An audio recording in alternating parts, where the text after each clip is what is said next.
बीजे classes Jaipur पर आप सभी दोस्तों का स्वागत है। हम आर्थिक समीक्षा 2025-26 पढ़ रहे हैं।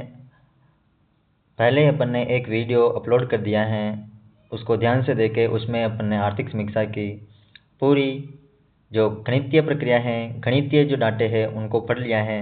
अब आगे अपन प्रत्येक चैप्टर को पढ़ेंगे। इससे पहले जो आर्थिक समीक्षा 2025-26 है उनमें सभी पाठ्यक्रमों का सार दिया गया है, इसलिए पहले अपन उन सभी चैप्टरों का, उन सभी अध्यायों का क्या पढ़ेंगे, सार पढ़ेंगे, और उसके बाद में प्रत्येक चैप्टर की अलग अलग क्लास लेंगे। इसलिए ये आने वाले सभी एग्जामों में महत्वपूर्ण है। जैसे RS हो, SI हो, वीडियो हो, पटवार जैसे एग्जामों में यह क्लास बहुत ही महत्वपूर्ण होने वाली है। क्लास देखें और अच्छी लगे तो लाइक करें, शेयर करें और दोस्तों के साथ बताएं। दोस्तों को बताएं कि इससे अच्छा मैटर नहीं मिल सकता, क्योंकि हम ऑथेंटिक बुक से, ऑथेंटिक जो आर्थिक समीक्षा 2025-26 है वहाँ से आपको पढ़ाने की कोशिश कर रहे हैं, और प्रत्येक डाटा वहीं से हो और उनमें कोई छांट या गलती न हो, इसलिए कांट छांट नहीं हो और गलती ना हो। इसी वजह से अपन आर्थिक समीक्षा 2025-26 की फुल PDF से इसका अध्ययन कर रहे हैं। इस प्रकार दोस्तों को बताएं कि यह क्लास बहुत ही आने वाले एग्जाम में बहुत महत्वपूर्ण होने वाली है। आने वाली LDC परीक्षा, CET 2026 और RS, चाहे SI हो, चाहे पटवार हो, वीडियो हो, ग्राम सेवक हो, फर्स्ट ग्रेड हो, सेकंड ग्रेड हो या असिस्टेंट प्रोफेसर हो, रेट आने वाली एग्जाम हो, इन सभी एग्जामों में यह क्लास बहुत ही महत्वपूर्ण होने वाली है। चलो शुरुआत करते हैं। इससे पहले अपन पिछली कक्षा में पढ़े हुए गणितीय आंकड़ों का अध्ययन करते हैं, जिससे हमारा रिवीजन हो सके और हम इस क्लास से जुड़ सके। आर्थिक शिक्षा 2025-26 ये किसके द्वारा घोषित की गई? आर्थिक एवं सांख्यिकी निदेशालय जारी करता है। सांख्यिकी विभाग, राजस्थान, जयपुर। आर्थिक विकास के सूचकांक कौन कौन से पढ़े? प्रचलित मूल्यों पर पढ़े अपन ने और स्थिर मूल्यों पर पढ़े। उसका अपन विस्तार करते हैं। किसमें? बीजे क्लासेस जयपुर पर पढ़ते हैं। सकल राज्य मूल्य उत्पाद पढ़ा था अपन ने। सकल राज्य घरेलू उत्पाद के बारे में पढ़ चुके हैं अपन। क्या होता है? तो राजस्थान की GDP कितनी है? तो राजस्थान की GDP 2011 स्थिर मूल्यों पर 9.82 लाख करोड़ रुपए और प्रचलित मूल्यों पर 18.75 लाख करोड़ रुपए। कितनी है? 18.75 लाख करोड़ रुपए। वृद्धि दर कितनी है? वृद्धि दर स्थिर मूल्यों पर 8.67% और प्रचलित मूल्य पर 10.24%। आगे बढ़ते हैं इसी क्रम में। और भारत की GDP कितनी है? तो 201.89 लाख करोड़ रुपए और भारत की प्रचलित मूल्यों पर 357.13 लाख करोड़ रुपए। वृद्धि दर कितनी रही है? स्थिर मूल्यों पर 7.4% रही है भारत की और प्रचलित मूल्यों पर 8.0% रही है। राजस्थान का योगदान GDP में भारत की में कितना है? तो 4.86% और भारत की प्रचलित मूल्यों पर 5.25% राजस्थान का योगदान है। किसमें? GDP में। शुद्ध राज्य घरेलू उत्पाद NSDB यानी शुद्ध राज्य घरेलू उत्पाद में से GDP में से मूल्यह्रास को घटा दिया जाए तो क्या प्राप्त होती है? शुद्ध राज्य घरेलू उत्पाद। पहले अपन पढ़ चुके हैं। कितनी है राजस्थान की शुद्ध घरेलू उत्पाद? ये यहाँ से देखो 8.59 लाख करोड़ रुपए और प्रचलित मूल्यों पर 16.85 लाख करोड़ रुपए, स्थिर मूल्यों पर 8.59 लाख करोड़ रुपए। वृद्धि कितनी रही? 8.90% और प्रचलित मूल्यों पर 10.48%। सकल राज्य मूल्यवर्धन। सकल राज्य मूल्यवर्धन अलग अलग क्षेत्रों का सकल राज्य मूल्यवर्धन कितना है उसके बारे में अध्ययन किया था। क्षेत्रवार योगदान दर्शाने के लिए इसका उपयोग करते हैं। इसमें मुख्यतः कौन कौन से क्षेत्र हैं? 3 क्षेत्र आते हैं, कृषि, उद्योग और सेवा क्षेत्र। तो स्थिर मूल्यों पर GSVA कितना है? सकल राज्य मूल्यवर्धन कितना है? GSVA कितना है? 8.79 लाख करोड़ रुपए और प्रचलित मूल्यों पर 17.12 लाख करोड़ रुपए। वृद्धि कितनी हुई? स्थिर मूल्यों पर 7.03% की। प्रचलित मूल्यों पर वृद्धि कितनी हुई? 9.03% की। कितनी हुई? 9.03% की। क्षेत्रवार हिस्सा देखें तो स्थिर कीमतों पर कृषि, उद्योग और सेवा क्षेत्र का कितना योगदान रहा? तो 25.33%। 25.33% स्थिर कीमतों पर। उद्योगों का 28.21%, सेवा क्षेत्र का 46.46%। वृद्धि कितनी हुई? 0.22% कृषि में, उद्योगों में 7.02%, सेवा क्षेत्र में 11.15%।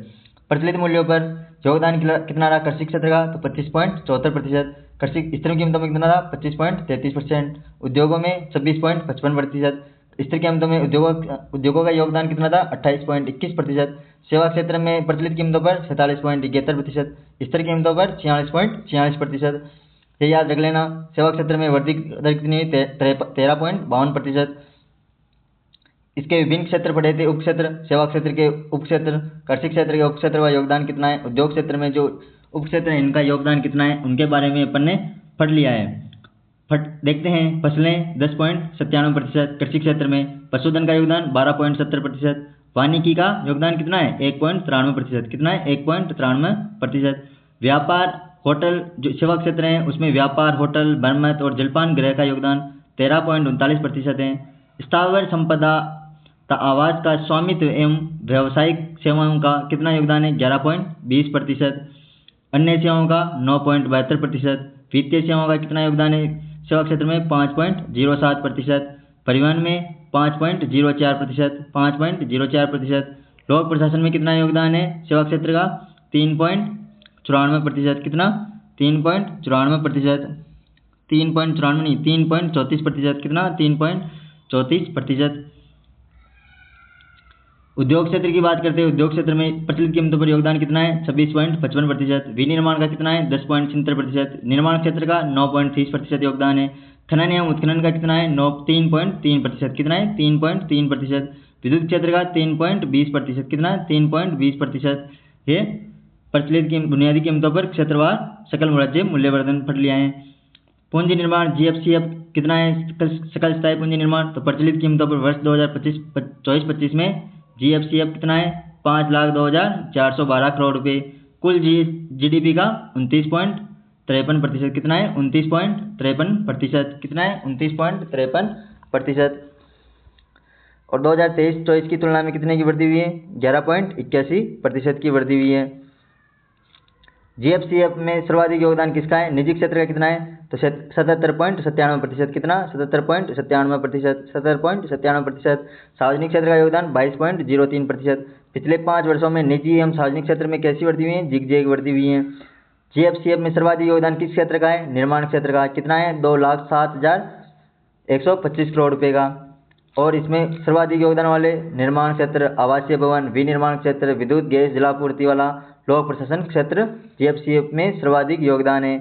GFCF में न्यूनतम योगदान रखने वाले क्षेत्र कौन कौन से, एक तो मत्स्य पालन है, भंडारण क्षेत्र है, वानिकी क्षेत्र है, वित्तीय सेवाएं, रेलवे GFCF में न्यूनतम योगदान रखते हैं।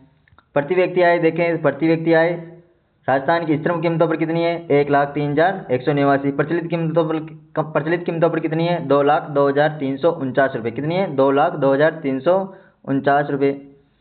भारत की स्थिर कीमतों पर कितनी है प्रति व्यक्ति आय 1,21,968 रुपये। और प्रचलित कीमतों पर 2,19,575 रुपये। प्रति व्यक्ति आय वृद्धि कितनी हुई राजस्थान में स्थिर कीमतों पर 7.76% की, वृद्धि प्रचलित कीमतों पर 9.32% की। और भारत में 6.3% की वृद्धि किसमें स्थिर कीमतों पर, और वृद्धि प्रचलित कीमतों पर 6.9% की भारत की प्रति व्यक्ति आय में वृद्धि हुई है। शेष 5 जिलों की प्रति व्यक्ति आय प्रचलित मूल्य पर कौन कौन से जिले हैं, तो अलवर, कौन कौन से जिले याद रखना है, अलवर, अलवर के बाद जयपुर, जयपुर के बाद जैसलमेर, जैसलमेर के बाद राजसमंद, राजसमंद के बाद भीलवाड़ा। अलवर, जयपुर, जैसलमेर, राजसमंद, भीलवाड़ा, इसमें प्रचलित कीमतों पर सर्वाधिक प्रति व्यक्ति आय हैं। और स्थिर कीमतों पर प्रति व्यक्ति आय वाले जिले कौन से, अलवर, जयपुर, इसमें जैसलमेर चौथे नंबर में आ जाता है और राजसमंद तीसरे नंबर में आ जाता है। फिर बीकानेर जिले की व्यय, कुल कितना व्यय हुआ, राजस्व व्यय और पूंजीगत व्यय को मिलाकर कितना कुल व्यय कितना हुआ राज्य सरकार का 3,01,94 करोड़ रुपये। राजस्व व्यय में से कितना है 2,69,200 करोड़ रुपये, कितना 2,69,200 करोड़ रुपये। पूंजीगत व्यय कितना 30,727 करोड़ रुपये, 30,727 करोड़ रुपये। उधार एवं अग्रिम ऋण कितने हैं 267 करोड़ रुपये, 267 करोड़ रुपये। राजस्व व्यय कहाँ पर खर्च हुए, सामाजिक सेवाओं पर कितना 42.64%, 42.64%। सामान्य सेवाओं में 32.33%। और आर्थिक सेवाओं में कितना खर्च होगा 25.03% राजस्व व्यय खर्च होगा।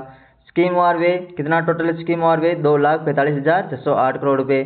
सर्वाधिक इसमें खर्च होगा शिक्षा एवं स्वास्थ्य पर, कितना 28.25%। पेयजल एवं ऊर्जा में 19.68%। सामाजिक सुरक्षा एवं कल्याण में 12.54%, कितना 12.54%। आधारभूत विकास में 10.87%, कितना 10.87%। कृषि विकास में कितना खर्च होगा 5.73%, कृषि विकास में 5.73%। ग्रामीण विकास में कितना 10.15%, कितना 10.15%।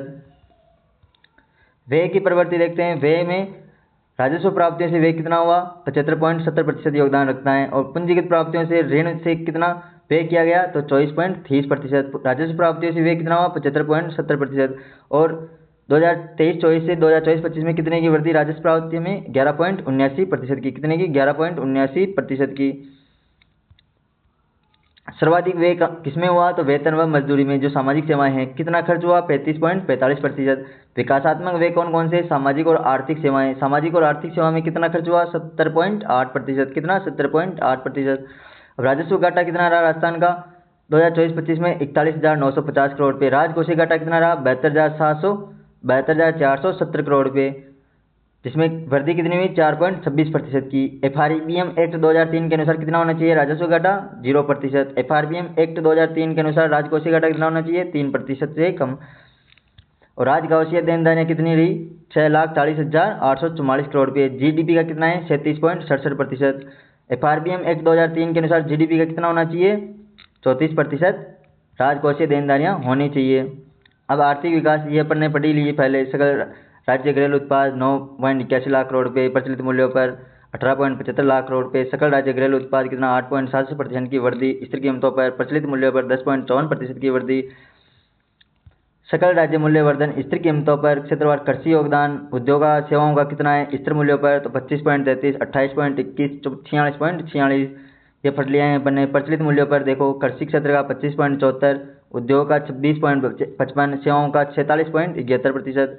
शुद्ध राज्य घरेलू उत्पाद का 8.59 लाख करोड़ रुपये, प्रचलित मूल्यों पर कितना है 16.85 लाख करोड़ रुपये। प्रति व्यक्ति आय कितनी स्थिर मूल्यों पर 1,03,189 रुपये, प्रचलित मूल्यों पर कितनी है 2,02,349 रुपये। सकल स्थायी पूंजी निर्माण कितनी है प्रचलित मूल्यों पर 2024-25 के अनुसार 5,02,412 करोड़ रुपये। सकल राज्य घरेलू उत्पादन कितना प्रतिशत है 29.53%। कृषि उत्पादन सूचकांक कितना है 2024-25 के अनुसार 243.55। कुल खाद्यान्न उत्पादन कितना रहा 2025-26 की आर्थिक समीक्षा अनुसार 283.98 lakh metric tonne, 283.98 lakh metric tonne. औद्योगिक उत्पादन सूचकांक कितना रहा 2011-12 आधार वर्ष रहता है, इसमें कितना रहा 153.29। थोक मूल्य सूचकांक कितना रहा थोक मूल्य सूचकांक 399.74। अधिष्ठापित क्षमता ऊर्जा कितनी 2025-26 के अनुसार दिसंबर 2025 तक कितनी है 31,556। वाणिज्यिक बैंक शाखाएं कितनी है दिसंबर 2025 तक 6,91,943। सारांश ये पिछली क्लास में पढ़ लिए हैं अपन ने। आगे चलते हैं, आज का जो चैप्टर है बना उसमें चलते हैं। आज क्या क्या पढ़ने वाले हैं अपन। अब चलते हैं प्रत्येक से जो चैप्टर हैं उसका सार इस चैप्टर में दिया हुआ है, उसका अध्ययन अपन इस वीडियो में करने वाले हैं। चलो देखते हैं कृषि खाद्य प्रणाली का रूपांतरण। जो फर्स्ट चैप्टर है अपना आर्थिक समीक्षा कृषि खाद्य प्रणाली का रूपांतरण, उसमें कौन कौन सी योजनाएं सरकार के द्वारा 2024-25, 25-26 में चलाई गई हैं उनका अध्ययन अपन इस वीडियो में करने वाले हैं।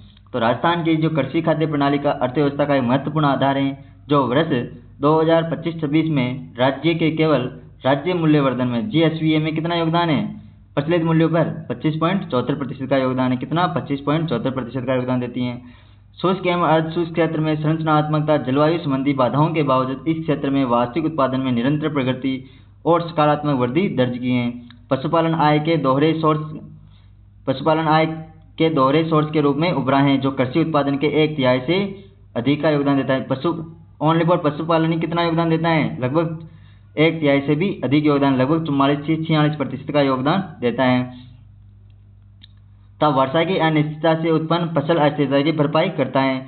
और राज्य जो राजस्थान है उसमें किस किस फसलों में प्रथम स्थान पर है तो बाजरा, राई एवं सरसों, कुल तिलहन में, मोटे अनाज में इसमें और ग्वार में प्रथम स्थान रखता है। इसके अलावा मूंगफली में द्वितीय स्थान रखता है।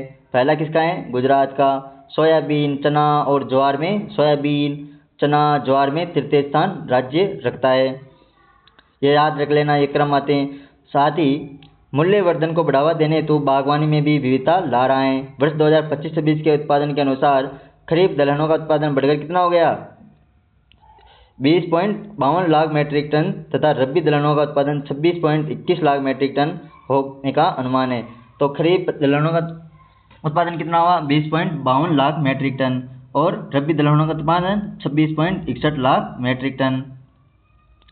आगे चलते हैं। कृषि खाद्य प्रणालियों के लिए सरकार के द्वारा कौन कौन सी जो कृषि है, कृषि अर्थव्यवस्था के लिए सरकार के द्वारा कौन कौन सी पहले चलाई गई हैं, कौन कौन सी योजनाएं सरकार के द्वारा चलाई जा रही हैं। तो कृषि खाद्य प्रणाली को बदलने के लिए सरकार के द्वारा जो योजनाएं चला रही हैं उनका अपन ब्रीफ रिवीजन करते हैं। तो मुख्यमंत्री बीज स्वावलंबन योजना जो 2017 में आई थी, 2017 में ये योजना 3 कृषि जो जलवायु प्रदेश हैं उनमें लागू की गई थी और 2018-19 के जो बजट घोषणा है उसमें 10 कृषि जलवायु क्षेत्रों में इसे लागू कर दी गई। इसमें 10 वर्षों से जो पुराने बीज हैं, जो उच्च किस्म के जो बीज हैं उनके मतलब फसलों के रूप में उत्पादन करवाना है, किसानों को उन्नत करना है। इसके अलावा नमो ड्रोन दीदी योजना ड्रोन के माध्यम से उर्वरक सिंचाई के माध्यम उपलब्ध करवाना। कृषि ऋण एवं सहकारी आधारित वित्त पोषण, प्रधानमंत्री फसल बीमा योजना के तहत प्रीमियम राशि उपलब्ध करवाना सरकार के द्वारा। दलहन में आत्मनिर्भरता मिशन 6 वर्ष के लिए चलाया गया 2025 के बजट के अनुसार, जिसमें अरहर उड़द और मूंग कौन कौन सी अरहर उड़द और मूंग के लिए चलाया गया था मिशन। ये राष्ट्रीय प्राकृतिक खेती मिशन जो प्राकृतिक जो नेचुरल खेती है उसको बढ़ावा देने के लिए सरकार के द्वारा ये मिशन चलवाया गया। प्रधानमंत्री धन धान्य कृषि योजना जो राष्ट्रीय प्राकृतिक खेती मिशन है उसमें सिक्किम राज्य सबसे आगे हैं। कौन सा? सिक्किम। और राज्य में डूंगरपुर राज्य आगे हैं। प्रधानमंत्री धन धान्य कृषि योजना 2025-26 के बजट में चलाई गई सरकार के द्वारा। इसमें 100 जिले थे जो कृषि क्षेत्र में पिछड़े हुए थे, 100 जिले, उनमें यह योजना चलाई गई भारत के 100 जिलों में। और राजस्थान के इसमें कितने जिले शामिल थे? तो राजस्थान के इसमें 8 जिले शामिल थे। कितने? 8 जिले शामिल थे। और 8 जिले कौन कौन से शामिल थे? 8 जिले कौन कौन से इसमें शामिल थे उसका ध्यान रखना है। कौन कौन से थे? तो ये पश्चिमी राजस्थान के 8 जिले थे। इसमें एक तो बाड़मेर था, बाड़मेर, जैसलमेर, एक पाली था, पाली, एक नागौर था, नागौर, एक जोधपुर था, कौन सा? जोधपुर, एक बीकानेर था, बीकानेर, एक चूरू और एक जालोर। कौन कौन से हो गए? जोधपुर हो गया, बीकानेर, चूरू, जालोर, जैसलमेर, बाड़मेर, पाली और नागौर जिले प्रमुख जिले थे। इसके अलावा मुख्यमंत्री मंगला पशु बीमा योजना 2025 में चलाई गई। राज्य सुरक्षा कवच बीमा योजना 1 जनवरी 2022 को चलाएगी, जिसमें और प्रधानमंत्री सूक्ष्म खाद्य प्रसंस्करण उद्यमों का औपचारिकरण करने के लिए यह योजना केंद्र सरकार की योजना है। अब पढ़ते हैं अलग अलग। मुख्यमंत्री बीज स्वावलंबन योजना का उद्देश्य क्या था? तो किसानों द्वारा किए जाने वाले बीज उत्पादन को बढ़ावा देकर आदानों को गुणवत्ता में सुधार करना है। वर्ष 2025-26 में खरीफ एवं रबी सीजन के दौरान कितने क्विंटल? 1.13 लाख क्विंटल के लक्ष्य के मुकाबले 1.12 लाख क्विंटल बीज वितरित किए गए। ये इतना इंपॉर्टेंट नहीं है। नमो ड्रोन दीदी योजना किसके लिए? महिलाओं द्वारा। का लक्ष्य क्या है? महिलाओं द्वारा संचालित ड्रोन सेवाओं को बढ़ावा देकर आधुनिक तकनीक की पारंपरिक खेती के साथ जोड़ती हैं। यह योजना महिला स्वयं सहायता समूह को 1070 कृषि ड्रोन खरीदने हेतु कितना प्रतिशत का अनुदान देती हैं? तो 3% ब्याज अनुदान देती है। तो नमो ड्रोन दीदी योजना है उनमें जो ड्रोन खरीदने के लिए स्वयं सहायता समूह को 3% का अनुदान देती है। कितने प्रतिशत का? 3% का अनुदान देती है। इसके अलावा कृषि ऋण एवं सहकारी आधारित वित्त पोषण जो अल्पकालीन कृषि ऋण और किसान क्रेडिट कार्ड के माध्यम से शून्य ब्याज पर सुलभ ऋण उपलब्ध करवाती हैं। कौन? कृषि ऋण एवं सहकारी कौन करवाते हैं? केंद्रीय सहकारी बैंक। केंद्रीय सहकारी बैंक के द्वारा ये ऋण वितरित किए जाते हैं। इसी प्रकार वही उपज के विरुद्ध गिरवी ऋण के तहत 3% ब्याज पर ऋण उपलब्ध करवाए जाते हैं। 3% ब्याज अनुदान पर ऋण उपलब्ध करवाए जाते हैं। ये कितने की है? ये इंपॉर्टेंट नहीं है, लेकिन उपज के विरुद्ध गिरवी के ऋण पर 3% ब्याज दर पर ऋण उपलब्ध करवाए जाते हैं। प्रधानमंत्री फसल बीमा योजना प्रधानमंत्री फसल उपज योजना में उतार चढ़ाव और प्राकृतिक आपदाओं से किसानों की सुरक्षा प्रदान करती हैं। इसमें यह कब लाएगी? तो फरवरी 2016 में प्रधानमंत्री फसल बीमा योजना आएगी, जिसके तहत रबी की फसलों पर 1.5% प्रीमियम राशि दी जाएगी। कितनी? 1.5%। और खरीफ की फसलों पर 2% अनुदान देगी और वाणिज्यिक और बागवानी फसलों पर 5% ब्याज अनुदान प्रीमियम राशि दी जाएगी। और इसके अलावा जो असिंचित क्षेत्र हैं उनमें असिंचित क्षेत्रों पर प्रीमियम अनुदान कितना दिया जाएगा 30%। और सिंचित क्षेत्रों पर प्रीमियम अनुदान कितना दिया जाएगा 25%। ये याद रख लेना, ये बार बार इंपॉर्टेंट पूछी जाती हैं एग्जामों में।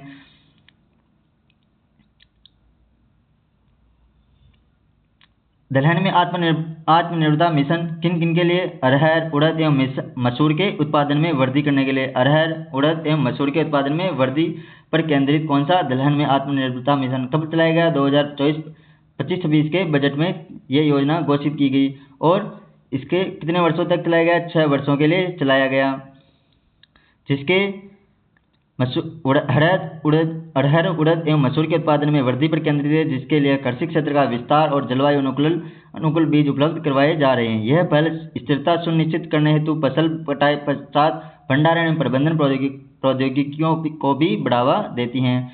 राष्ट्रीय प्राकृतिक खेती मिशन चल रहा है, जिसमें 2000 क्लस्टरों के माध्यम से प्राकृतिक कृषि पद्धतियों को बढ़ावा दिया जाएगा। और यह क्लस्टर पूरे राज्य में कितने किसानों को? 2.5 लाख किसानों को तथा 1 लाख हेक्टेयर कृषि भूमि को कवर करते हैं। प्रधानमंत्री धन धान्य कृषि योजना का उद्देश्य क्या है? कृषि क्षेत्र में उत्पादकता, आय, विविधता एवं स्थिरता को बढ़ाना है। एवं यह योजना विशेष रूप से 8 जिलों में, राजस्थान के कितने जिले? 8 जिले, और पिछड़े वर्गों के लिए टोटल भारत के कितने जिले? 100 जिलों में यह योजना चलाई गई थी। तो राजस्थान के कौन कौन से? बाड़मेर, जैसलमेर, पाली, नागौर, जोधपुर, बीकानेर, चूरू, जालोर जिलों को लक्षित करती हैं। प्रधानमंत्री सूक्ष्म खाद्य प्रसंस्करण उद्यमों का औपचारिकरण, जिसे FME योजना के नाम से जाना जाता है। इस सूक्ष्म इकाइयों को ऋण और तकनीकी पहुंच के माध्यम से औपचारिक रूप दिया जाता है। इस योजना के तहत 8 जिलों में यह योजना, राजस्थान के कितने जिले? 8 जिलों में यह योजना चलाई गई है। और 8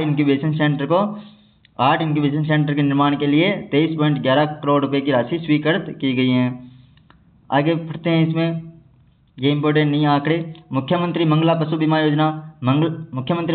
बीमा योजना का उद्देश्य क्या है? तो पशुधन की जब कोई रोग हो जाता है, उसकी मृत्यु की स्थिति में मुफ्त बीमा प्रदान किया जाता है। और ये बहुत इंपॉर्टेंट है। आगे इसके आंकड़े, अब तक कितने? 10.63 लाख पशुओं का और 5.54 लाख परिवारों को इस योजना में लाभान्वित किया गया है। कितने को? 10.63 लाख पशुओं को और 5.54 लाख परिवारों को इस योजना में लाभान्वित किया गया है। और 1 दिसंबर 2025 से राज्य देसी पशुधन के लिए 100% बीमा प्रीमियम वहन करेगा। कितना? राज्य देसी पशुधन के लिए 100% प्रीमियम वहन करता है। और वर्ष 2025-26 में कितने का लक्ष्य रखा है? मुख्यमंत्री मंगला पशु बीमा योजना के तहत 42 लाख पशुओं को कवर करने का लक्ष्य रखा गया है। क्वेश्चन डायरेक्ट पूछा जाएगा, 42 लाख पशुओं को कवर करने का लक्ष्य रखा है मुख्यमंत्री मंगला पशु बीमा योजना। कब? वर्ष 2025-26 में। राष्ट्रीय सुरक्षा कवच बीमा योजना जो कब आई? 1 जनवरी 2022 में। इसका उद्देश्य क्या है? तो दूध उत्पादकों के लिए व्यक्तिगत दुर्घटना बीमा योजना है, जो 1 फरवरी 2025 से प्रभावी। इसका 8वां चरण, कौन सा चरण? 8वां चरण, जो 1 फरवरी 2025 से प्रभावी है। यह दुर्घटना मृत्युपूर्ण स्थायी अपंगता की स्थिति में कितने रुपये? 5 लाख रुपए प्रदान करती है। और आंशिक विकलांगता पर 2.5 लाख रुपए यानी 2.50 लाख रुपए दिए जाते हैं। और दिसंबर 2025 तक कितने दूध उत्पादकों को बीमित किया जा चुका है? 1.12 लाख दूध उत्पादकों को बीमित किया जा चुका है। स्वास्थ्य एवं कल्याण में चलते हैं। यह तो अपनी कृषि के बारे में, कृषि में जितनी योजनाएं 2025-26 में चलाई गई उनका अध्ययन कर लिया है। और ये आने वाले सभी एग्जाम में महत्वपूर्ण है और इनसे कहीं ना कहीं क्वेश्चन हर एग्जाम में पूछे जाने की प्रबल संभावना है। अब स्वास्थ्य एवं कल्याण के बारे में पढ़ते हैं। स्वास्थ्य एवं कल्याण, तो राजस्थान ने स्वास्थ्य एवं कल्याण के लिए परिवर्तनकारी दृष्टिकोण प्रस्तुत किया है, जिसमें स्वास्थ्य सेवा को मानव पूंजी और सामाजिक आर्थिक प्रगति की आधारशिला के रूप में स्थापित किया गया है। प्रमुख स्वास्थ्य संकेतकों में उल्लेखनीय सुधार, बुनियादी ढांचे का विस्तार, डिजिटल नवाचार तथा बीमा योजनाओं के माध्यम से सार्वभौमिक स्वास्थ्य कवरेज की दिशा में कार्य किया जा रहा है, जो राष्ट्रीय नीतियों और विकसित राजस्थान 2047 के इस विजन के अनुरूप है, जिसमें सभी के लिए सर्वोत्तम शारीरिक, मानसिक और सामाजिक कल्याण का लक्ष्य निर्धारित किया गया है। किसमें? विजन 2047 में। वर्ष 2025-26 में 2800 करोड़ रुपए के से अधिक के निवेश के साथ राजस्थान के स्वास्थ्य सेवा पारिस्थितिकी तंत्र को सुदृढ़ एवं समावेशी बनाया गया है। तो 2025-26 में कितने के निवेश? 2800 करोड़ रुपए के, कितने? 2800 करोड़ रुपए के निवेश किए गए हैं। आगे चलते हैं। तो जो NFHS जो मिशन है, राष्ट्रीय जो स्वास्थ्य सर्वेक्षण मिशन है, उस और NHS 5 2019 से 21 की अवधि के दौरान राजस्थान ने कई महत्वपूर्ण स्वास्थ्य संकेतकों में राष्ट्रीय औसत से बेहतर या उसके समकक्ष प्रदर्शन किया है। और वो कौन कौन से संकेत हैं उनका अध्ययन करते हैं। वो आने वाले एग्जामों में महत्वपूर्ण है तथा जो लिखित एग्जाम होते हैं उनमें कथन कारण वाले क्वेश्चनों में बहुत महत्वपूर्ण होने वाले ही क्वेश्चन। तो नवजात जो मृत्यु दर है NNMR, नवजात जो मृत्यु दर है प्रति 1000 जो जीवित बच्चे हैं उन पर 29.8 से घटकर कितनी हो गई है? NNMR 20.2 हो गई हैं। तो 1000 जो जीवित बच्चे होते हैं उसमें से 20.2 मरते हैं। और शिशु मृत्यु दर कितनी है? IMR कितनी रहेगी? 30.3। कितनी रहेगी? 30.3। 2015-16 में कितनी थी? 41.3। और ये घटकर कितनी रहेगी? 30.3। 5 वर्ष से जो कम आयु के बच्चे थे उनकी मृत्यु दर 50.7 से घटकर कितनी रह गई? 37.6। ये 37.6 याद रखना है। सभी राष्ट्रीय आंकड़ों से ये बेहतर है। जो राष्ट्रीय संकेतक है उनसे ये सभी आंकड़े बेहतर हैं जो पढ़ रहे हैं अपन। और संस्थागत जो प्रसव होते हैं, संस्थागत प्रसवों का अनुपात बढ़ाकर कितना हो गया? 94.6% हो गया है। जबकि राष्ट्रीय स्तर पर ये कितना है? 88.6% ही है। कितना है? 88.6 राज्य में राष्ट्रीय स्तर पर। और राज्य स्तर पर कितना है? 94.6%।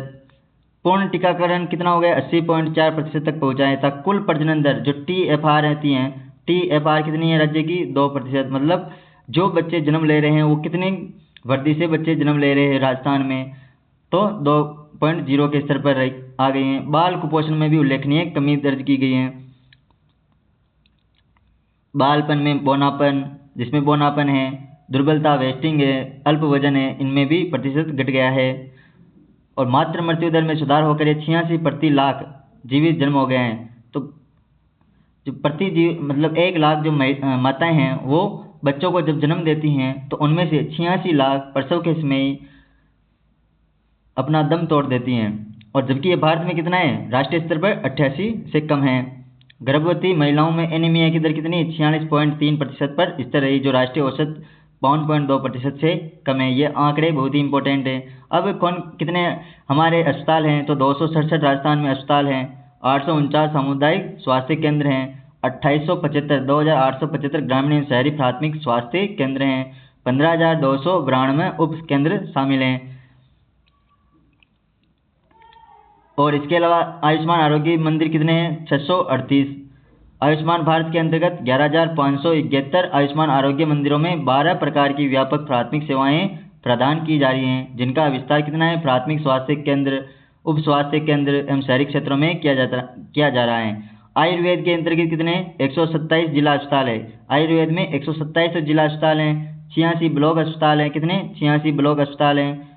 और 3,575 औषधालय संचालित हैं। होम्योपैथी में 7 जिला अस्पताल हैं, 189 औषधालय हैं तथा यूनानी पद्धति में 12 अस्पताल और 119 औषधालय कार्यरत हैं। ये इतने आंकड़े इंपॉर्टेंट नहीं हैं, लेकिन कभी कभी पूछ लिए जाते हैं कि राजस्थान में कितने औषधालय हैं, होम्योपैथी के कितने हैं, ये आ सकते हैं। इसके साथ ही स्वास्थ्य अवसंरचना के उन्नयन का कार्य निरंतर जारी है, जिसमें नए सैटेलाइट अस्पतालों की स्थापना, PHC की स्थापना की जा रही है, CHC जो हर ग्राम पंचायत में स्थापित किए जा रहे हैं, क्रमोन्नयन तथा प्रधानमंत्री आयुष्मान भारत स्वास्थ्य अवसंरचना मिशन, जिसमें 5 लाख तक का बीमा उपलब्ध करवाया जाता है, के अंतर्गत कितने कार्य? 406 कार्य किए जा रहे हैं। अब देखते हैं कि प्रमुख स्वास्थ्य देखभाल सेवाएं योजनाएं कौन कौन सी हैं और कार्यक्रम कौन कौन से चलाए सरकार ने, उनका अध्ययन करते हैं, उनका ब्रीफ रिविजन करते हैं।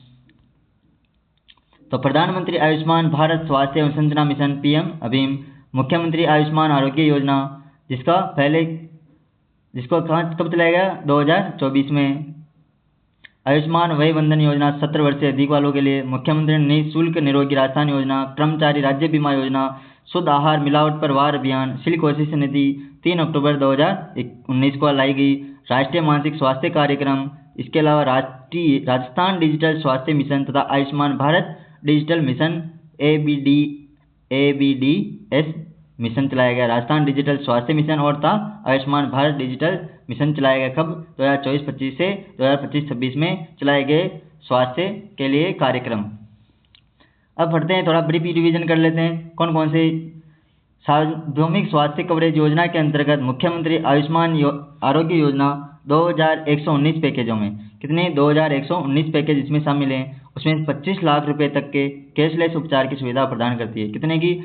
तो मुख्यमंत्री आयुष्मान आरोग्य योजना 25 लाख रुपए तक की कैशलेस उपचार की सुविधा प्रदान करती हैं, जिसमें अन्य राज्यों में भी पोर्टेबिलिटी भी शामिल है। इस योजना के अंतर्गत 1.37 करोड़ परिवार पंजीकृत हैं और वर्ष 2026 तक दिसंबर तक इस योजना के अंतर्गत कितने लोगों का 15.33 लाख रोगियों का इलाज एवं 1919 करोड़ रुपए के दावों का भुगतान किया गया है। और राजस्थान सरकार स्वास्थ्य योजना कब आई? मई 2021 में। कब आई? मई 2021 में, जो RGHS के नाम से जानी जाती है। RGHS जो सरकारी कर्मचारियों के लिए लाई गई थी। यह आंकड़े इतने इंपॉर्टेंट नहीं है। आयुष्मान वय वंदन योजना किसके लिए? 70 वर्ष या उससे अधिक आयु के वरिष्ठ नागरिकों के लिए। मुख्यमंत्री निःशुल्क निरोगी राजस्थान दवा योजना कब आई? तो 7 अप्रैल। कब आई? 7 अप्रैल 2011 को। और निःशुल्क जांच योजना, निःशुल्क जांच सेवा, निःशुल्क जांच जो योजना है वो कब आई थी? 1 अक्टूबर 2013 को। कब आई थी? 1 अक्टूबर 2013 को। यह आंकड़े इतने इंपॉर्टेंट नहीं। कर्मचारी राज्य बीमा योजना, यह सभी किसके लिए? स्वास्थ्य के क्षेत्र में चलाई गई सरकार के द्वारा योजनाएं हैं, जिसमें 67.44 लाख बीमित परिवारों को कवर किया गया है। आगे चलते हैं। राजस्थान डिजिटल स्वास्थ्य मिशन तथा आयुष्मान भारत डिजिटल मिशन के अंतर्गत 6.52 करोड़ आभा ID जारी कर दी गई है। आभा ID में राजस्थान का कौन सा स्थान है? द्वितीय स्थान है। कौन सा स्थान है? द्वितीय स्थान है। जिनसे 2.38 करोड़ स्वास्थ्य अभिलेख जोड़े गए हैं, जिससे सेवाओं तक निर्बाध पहुंच सुनिश्चित की है। और ई संजीवनी टेलीमेडिसिन के माध्यम से 20.33 लाख परामर्श प्रदान किए गए हैं। और ई संजीवनी जो टेलीमेडिसिन है ऐप है, उसके माध्यम से 20.33 लाख लोगों को परामर्श प्रदान किया गया है। तो ई संजीवनी टेलीमेडिसिन का क्या कार्य है? तो स्वास्थ्य के क्षेत्र में परामर्श उपलब्ध करवाना, किसको? नागरिकों को। AI आधारित पहलों के तहत मिशन मधु क्षेत्र के अंतर्गत मधुमेह जनित व्यक्तियों की मिशन मधुहरी चलाया गया। इसके अंतर्गत क्या किया गया? मिशन मधुहरी के अंतर्गत टाइप 1 डायबिटीज से संबंधित जो रोगी थे उनका पंजीकरण निःशुल्क करना है। राष्ट्रीय मानसिक स्वास्थ्य कार्यक्रम के अंतर्गत कितने रोगियों का? 5.51 करोड़ रोगियों का उपचार किया गया है। सिलिकोसिस नीति कब आई? 3 अक्टूबर 2019 को। कब आई? 3 अक्टूबर 2019 के तहत। और ये इतने मामले इतने इम्पोर्टेंट नहीं है। राष्ट्रीय मुख्य स्वास्थ्य कार्यक्रम स्वास्थ्य क्षेत्र में चलाया गया। इसके अलावा राष्ट्रीय बहरा निवारण एवं नियंत्रण कार्यक्रम, तंबाकू नियंत्रण एवं वायरल हेपेटाइटिस पहल, HIV एड्स के लिए 28.60 लाख व्यक्तियों की जांच, ये सभी स्वास्थ्य के क्षेत्र में चलाए गए कार्य हैं। राष्ट्रीय ग्रामीण स्वास्थ्य मिशन के अंतर्गत 54,022 आशा सहयोगियों समुदाय और स्वास्थ्य सेवाओं के बीच सेतु का कार्य कर रही हैं। राष्ट्रीय बाल स्वास्थ्य कार्यक्रम के अंतर्गत 34.10 लाख बच्चों की जांच की गई। राष्ट्रीय किशोर स्वास्थ्य कार्यक्रम 104 जननी एक्सप्रेस 108 एम्बुलेंस सेवाएं, 108 एम्बुलेंस की सेवाओं के नंबर हैं। 104 जननी एक्सप्रेस जो प्रसव में जो दर्द होता है उसमें जो उसके पहले जो मतलब जननी एक्सप्रेस चलाई गई सरकार के द्वारा, उससे बचने के लिए, जिससे अस्पतालों में आसानी से पहुंच बनाई जा सके। ये राष्ट्रीय शहरी स्वास्थ्य मिशन, शहरी प्राथमिक स्वास्थ्य केंद्र कितने हैं राज्य में, उनका वर्गीकरण किया गया है। ये शुद्ध आहार मिलावट पर वार अभियान कब चलाया गया? फरवरी 2024 में। कब? फरवरी 2024 में। ये बहुत ही इम्पोर्टेंट है। और अंतर्राष्ट्रीय योग दिवस मनाया गया अभी 2025 में। उसमें कितने प्रतिभागियों ने भाग लिया? 1.38 करोड़ प्रतिभागियों ने। अब चलते हैं शिक्षा एवं ज्ञान आधारित अर्थव्यवस्था पर। शिक्षा राजस्थान की मानव पूंजी विकास रणनीति का एक मुख्य स्तंभ बनी हुई है। खासकर राज्य की ग्रामीण और आदिवासी क्षेत्रों को देखते हुए राज्य ने स्कूल शिक्षा, व्यावसायिक शिक्षा, वैश्विक साक्षरता और उच्च शिक्षा को सम्मिलित करते हुए एक समग्र दृष्टिकोण अपनाया है, जिससे शिक्षा एवं ज्ञान आधारित अर्थव्यवस्थापन शुरुआत कर रहे हैं। तो इनमें जो 2025-26 का जो बजट है, उनमें क्या क्या जो शिक्षा के क्षेत्र में सरकार के द्वारा योजनाएं लाएगी, उनका अपन विस्तार पूर्वक अध्ययन करते हैं। इसमें कौन कौन सी देखा ब्रीफ रिवीजन में है। मुख्यमंत्री शिक्षित राजस्थान अभियान कब लाया गया? 29 मार्च 2026 को। 29 मार्च 2025 को। समग्र शिक्षा अभियान, निपुण राजस्थान अभियान, ये सभी सरकार के द्वारा 2025-26 में लाए गए प्रोग्राम थे। समग्र शिक्षा अभियान के अंतर्गत क्या हुआ था? तो पूर्व प्राथमिक से जो उच्च माध्यमिक स्तर तक समावेशी, समान और गुणवत्तापूर्ण शिक्षा सुनिश्चित करता है। और राज्य ने बुनियादी साक्षरता और शिक्षण प्रशिक्षण, डिजिटल शिक्षा, बुनियादी ढांचे में महत्वपूर्ण निवेश किया है। तो समग्र शिक्षा अभियान के अंतर्गत जो पूर्व प्राथमिक जो 5+3+3+4 जो ये शिक्षा नीति, राष्ट्रीय शिक्षा नीति 2020 है, उसके तहत पूर्व प्राथमिक से उच्च माध्यमिक स्तर तक समावेशी, समान और गुणवत्तापूर्ण शिक्षा सुनिश्चित करता है। निपुण भारत मिशन के तहत क्लास 1 से 5 तक, कक्षा 1 से 5 तक के जो बच्चे हैं, उनको एफएलएन के क्षेत्र में यानी बुनियादी साक्षरता और संख्यात्मक दक्षता सुनिश्चित करने की बात कही गई है। इसके तहत कक्षा 1 से जो 5 के बच्चे हैं, उनको संख्यात्मक गणितीय ज्ञान उपलब्ध करवाना है। गणितीय संक्रियाओं के माध्यम से उनको पढ़ाना है। वर्ष 2025-26 दिसंबर तक 35 लाख से ज़्यादा विद्यार्थियों को संरचित शिक्षा पद्धति, गतिविधि आधारित शिक्षण सामग्री और शिक्षक क्षमता संवर्धन से लाभ मिला है।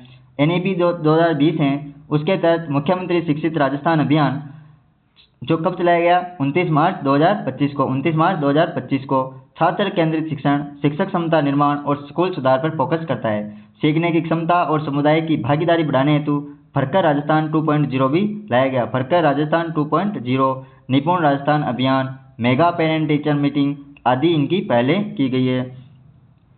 PM श्री स्कूलें, PM श्री स्कूलें कितनी राजस्थान की? 639 को PM श्री स्कूलों मॉडल के रूप में विकसित किया गया है। जो NEP के जो नेशनल एजुकेशन पॉलिसी 2020 के अनुरूप समावेशी और पर्यावरण अनुकूल शिक्षा प्रदान करते हैं। कौन? PM Shri school.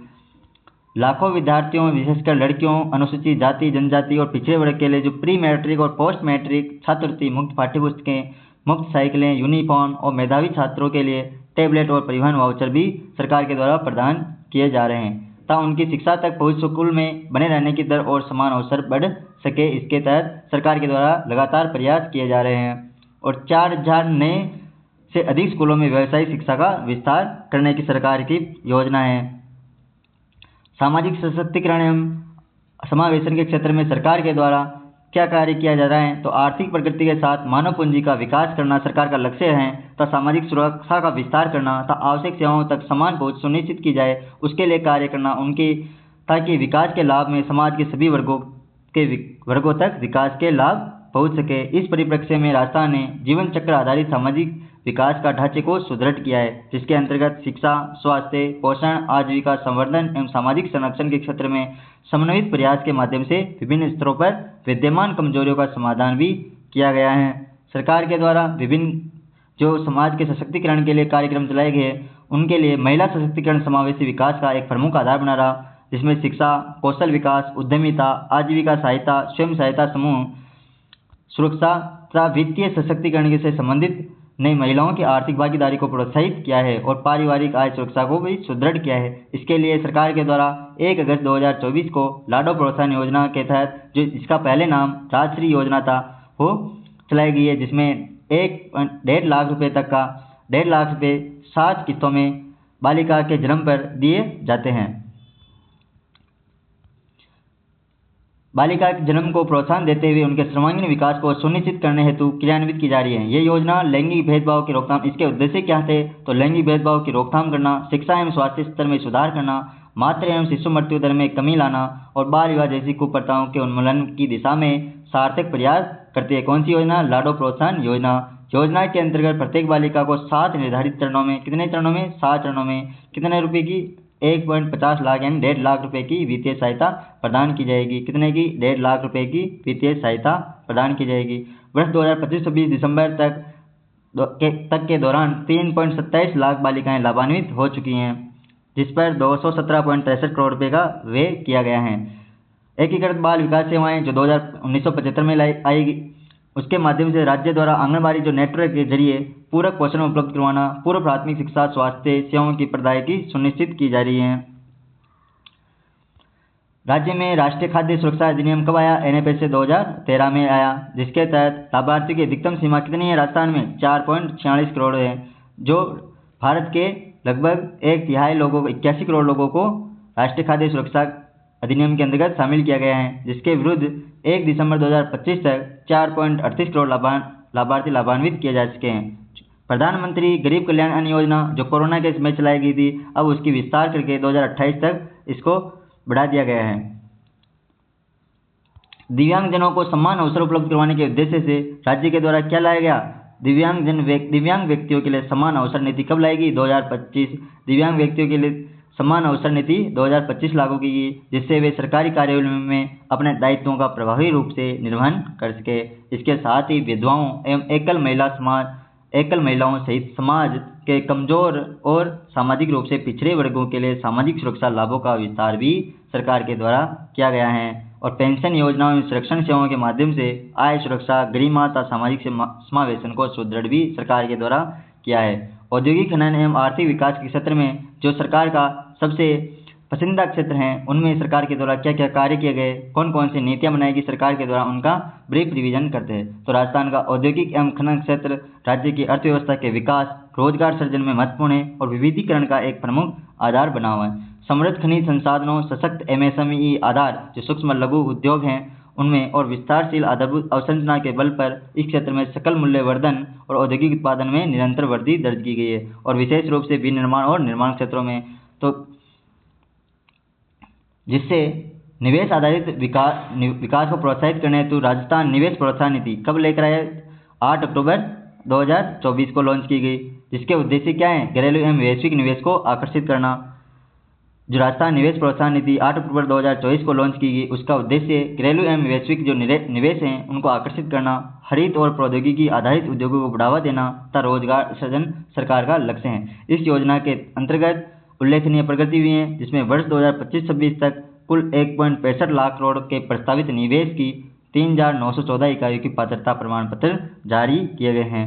इसके अलावा राजस्थान लॉजिस्टिक नीति 2025, जिसका उद्देश्य लॉजिस्टिक लागत को कम करना और आपूर्ति श्रृंखलाओं को सुदृढ़ करना है।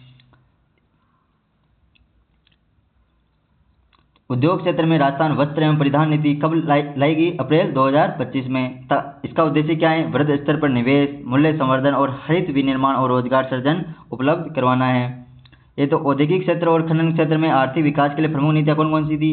तो राजस्थान लॉजिस्टिक नीति 2025, राजस्थान वस्त्र एवं परिधान नीति 2025, राजस्थान व्यापार संवर्धन नीति 2025, अप्रवासी राजस्थान नीति कब लाएगी? 2025, राजस्थान डेटा सेंटर पॉलिसी नीति 2025, राजस्थान रोजगार नीति 2026, जो 16 जनवरी 2026 को लागू की गई। कब? 16 जनवरी 2026 को।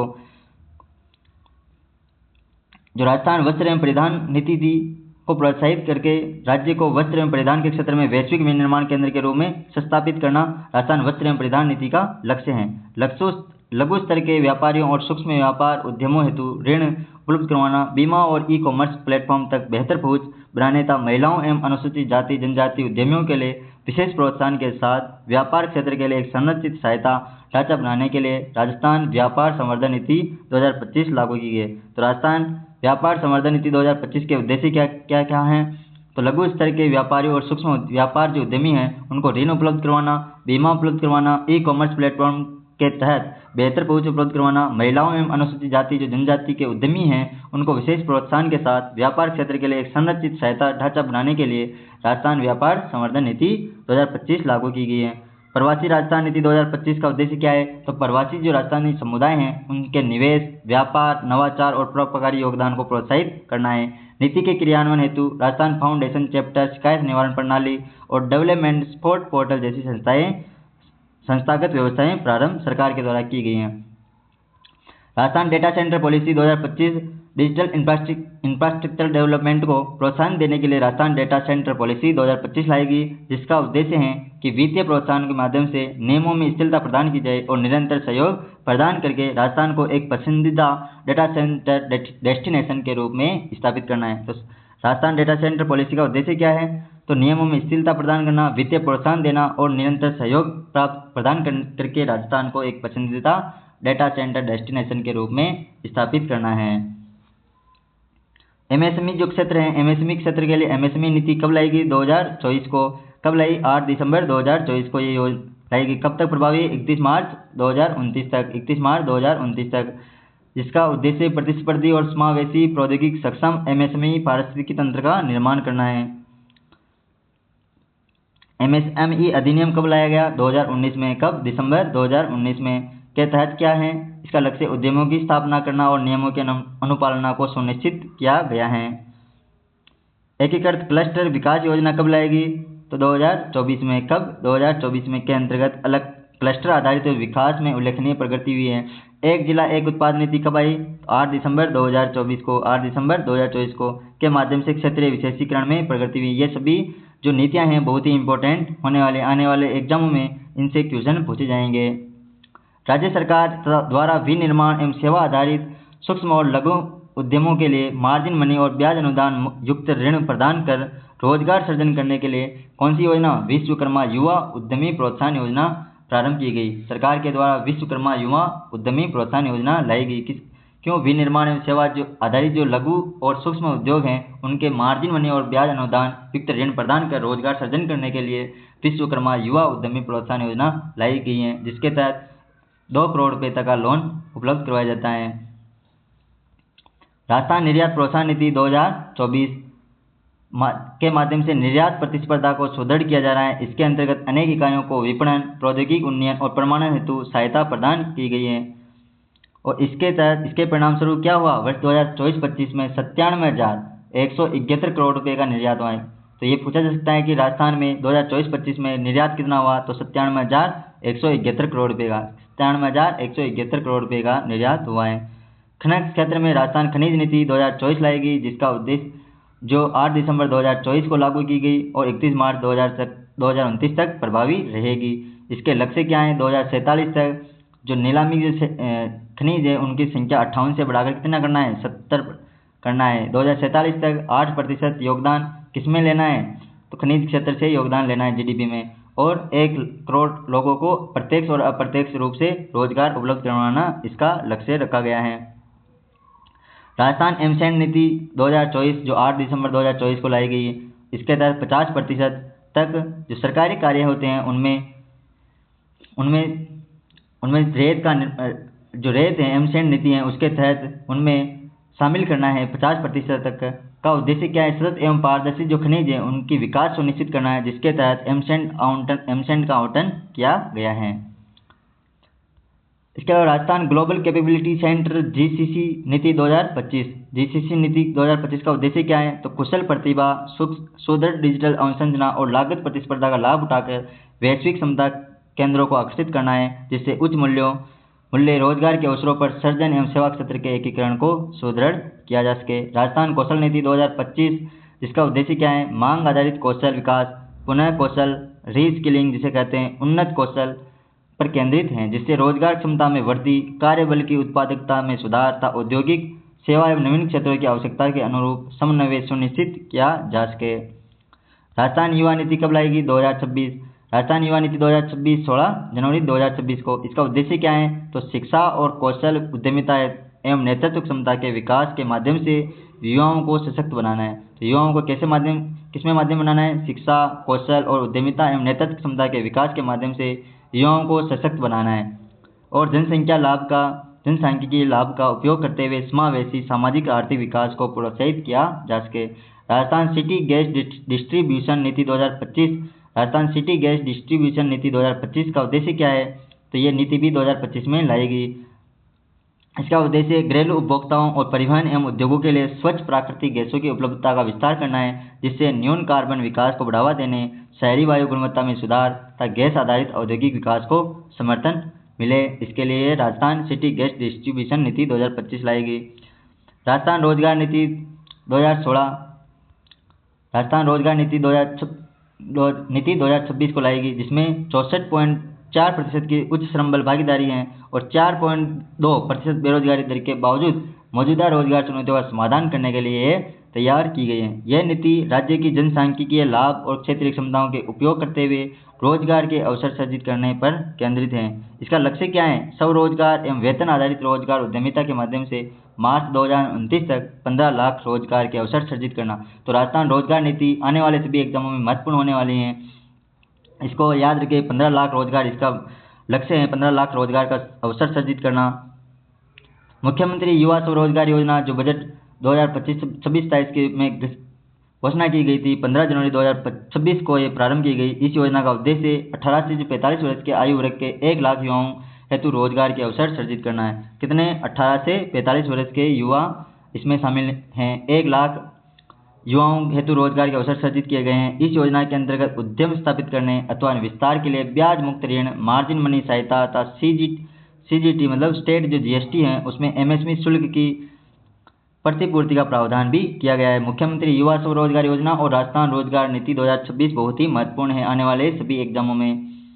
पर्यटन एवं सांस्कृतिक विकास के सरकार के द्वारा क्या विकास किया गया है? तो इसके लिए राजस्थान सरकार के द्वारा राजस्थान पर्यटन नीति 2025 लाई गई और राजस्थान फिल्म पर्यटन नीति 2025 की शुरुआत की गई। इसका उद्देश्य क्या था? तो राजस्थान फिल्म पर्यटन प्रोत्साहन नीति 2025 का तो वित्तीय प्रोत्साहन और सरलीकृत अनुमतियों के माध्यम से राजस्थान को राष्ट्रीय और अंतर्राष्ट्रीय फिल्म निर्माण केंद्र के रूप में स्थापित करना है।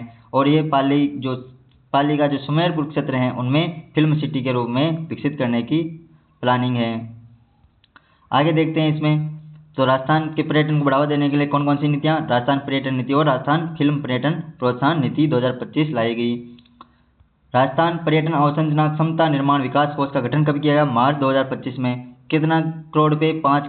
5,000 करोड़ से अधिक की लागत वाली वृहद स्तर की जो पर्यटन अवसंरचना परियोजनाएं हैं उनको वित्त पोषण के लिए इसका गठन किया गया है। राजस्थान पर्यटन अवसंरचना एवं क्षमता निर्माण कोष RTICF की गठन की स्थापना कब की गई? मार्च 2025 में। वर्ष 2025-26 के दौरान 276 करोड़ की लागत वाली 88 जो पर्यटन विकास परियोजनाओं को मंजूरी सरकार के द्वारा दी गई है। आधारभूत अवसंरचना के लिए सरकार के द्वारा क्या क्या कार्य किए गए हैं? तो मुख्य अवसंरचना को आर्थिक गतिविधियों और सेवा प्रदायकी के एक महत्वपूर्ण सक्षम कारक के रूप में निरंतर प्राथमिकता दी गई है। इस दिशा में विद्युत प्रणालियों को सुदृढ़ करना, परिवहन नेटवर्क के विस्तार, जल आपूर्ति अवसंरचना, शहरी सेवाओं, डिजिटल कनेक्टिविटी तथा लॉजिस्टिक क्षेत्र को मजबूत करने पर विशेष सरकार के द्वारा जोर दिया जा रहा है ताकि बाजार तक पहुंच बेहतर हो और शहरी ग्रामीण एकीकरण को सरकार के द्वारा बढ़ावा मिल सके।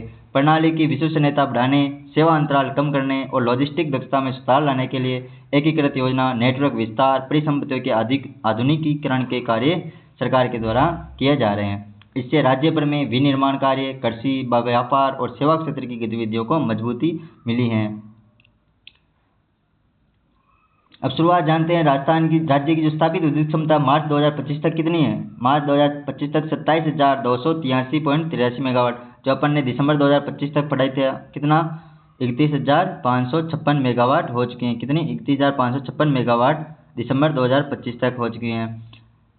नवीकरणीय ऊर्जा क्षेत्र में सरकार राजस्थान का उल्लेखनीय प्रदर्शन हुआ है। राजस्थान का प्रथम स्थान है जिसमें सौर ऊर्जा क्षमता कितनी है? 9,898 मेगावाट। 9,898 मेगावाट पवन ऊर्जा क्षमता, सौर ऊर्जा क्षमता। और पवन ऊर्जा क्षमता कितना योगदान? 4,416.12 मेगावाट हो चुकी है। और दिसंबर 2025 तक ये दोनों मिलकर कुल स्थापित क्षमता कितना? 45.36% हिस्सा बनाते हैं। किसमें? विद्युत क्षमता में, सौर ऊर्जा और पवन ऊर्जा।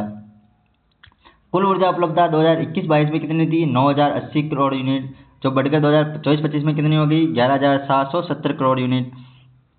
जबकि उपभोक्ताओं की आपूर्ति की गई ऊर्जा इस अवधि में 6,969 करोड़ यूनिट से बढ़कर 9,200 करोड़ यूनिट हो गई है।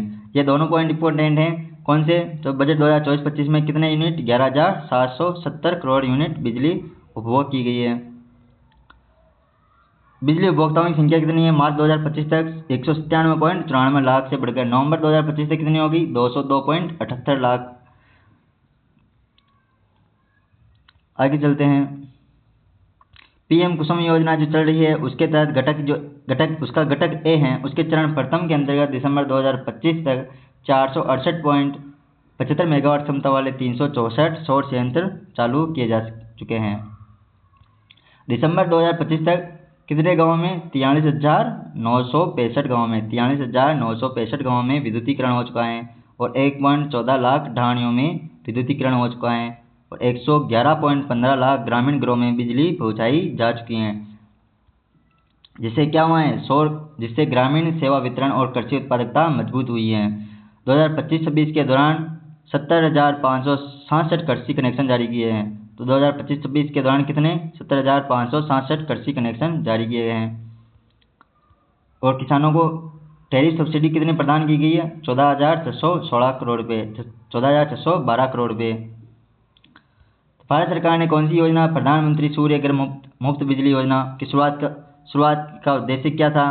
तो 1 करोड़ घरों में सौर संयंत्र लगाकर प्रति माह 300 यूनिट मुफ्त विद्युत प्रदान करना है। तो 1 करोड़ घरों में इसका लक्ष्य रखा है। सौर संयंत्र लगाकर 300 यूनिट तक बिजली मुफ्त प्रदान करना इसका लक्ष्य है। दिसंबर 2025 तक कितना? 1.22 लाख उपभोक्ताओं के लिए 493 मेगावाट सोलर रूफटॉप क्षमता स्थापित की जा चुकी है। रिवैम्प्ड डिस्ट्रीब्यूशन सेक्टर स्कीम का उद्देश्य क्या है? तो संपूर्ण भारत में कुल तकनीकी एवं वाणिज्यिक हानियों को 12 से 15% के स्तर तक कम करके और आपूर्ति की औसत लागत एवं कुल राजस्व आवश्यकता अंतर को शून्य पर लाकर डिस्कॉम्स की जो वित्तीय स्थिरता में सुधार करना है। जो राजस्थान के जो विद्युत डिस्कॉम सेंटर हैं उनकी वित्तीय स्थिरता में सुधार करने के लिए रिवैम्प्ड डिस्ट्रीब्यूशन सेक्टर स्कीम लाई गई है। सड़क परिवहन क्षेत्र में पढ़ लेते हैं। तो सड़क परिवहन क्षेत्र में राज्यों का सड़क घनत्व कितना हो गया है? 97.97 किलोमीटर प्रति वर्ग किलोमीटर पहुंच गया है। जो मार्च 2025 से कितना था? 91.68% गाँव यानी 39,666 गाँव सड़कों से जुड़ गए हैं। सड़क परिवहन क्षेत्र में राज्यों का सड़क घनत्व कितना है? 97.97 किलोमीटर प्रति वर्ग 100 किलोमीटर में। प्रधानमंत्री ग्राम सड़क योजना कब लाएगी? 2000 में, दिसंबर 2000 में। के योजना के अंदर ग्रामीण विकास मंत्रालय द्वारा 8,658 किलोमीटर सड़कों की स्वीकृति प्रदान की गई है। राज्य सरकार द्वारा अटल प्रगति पथ की शुरुआत गांव में भी शहरी क्षेत्रों के समान सुविधाएं उपलब्ध करवाने हेतु की गई है। जो 2026-27 के बजट के अनुसार कितने अटल प्रगति पथ बनाए जाएंगे? तो 250 अटल प्रगति पथ सरकार के द्वारा बनाए जाएंगे, जिसमें कितना खर्च आएगा? 500 करोड़ रुपए का खर्च आएगा। सार्वजनिक निजी भागीदारी पीपीपी क्या क्षेत्र होता है? Private partnership, public private partnership क्या है? तो सड़क वो किस क्षेत्र में, मतलब प्राइवेट जो क्षेत्र हैं उनका योगदान रहा है, सरकारी क्षेत्र का योगदान रहा है। तो सड़कें, बिजली, पानी और शहरी जो बुनियादी ढांचे में प्रमुख निवेश कितना किया गया है, उनका कार्यान्वयन किया गया है।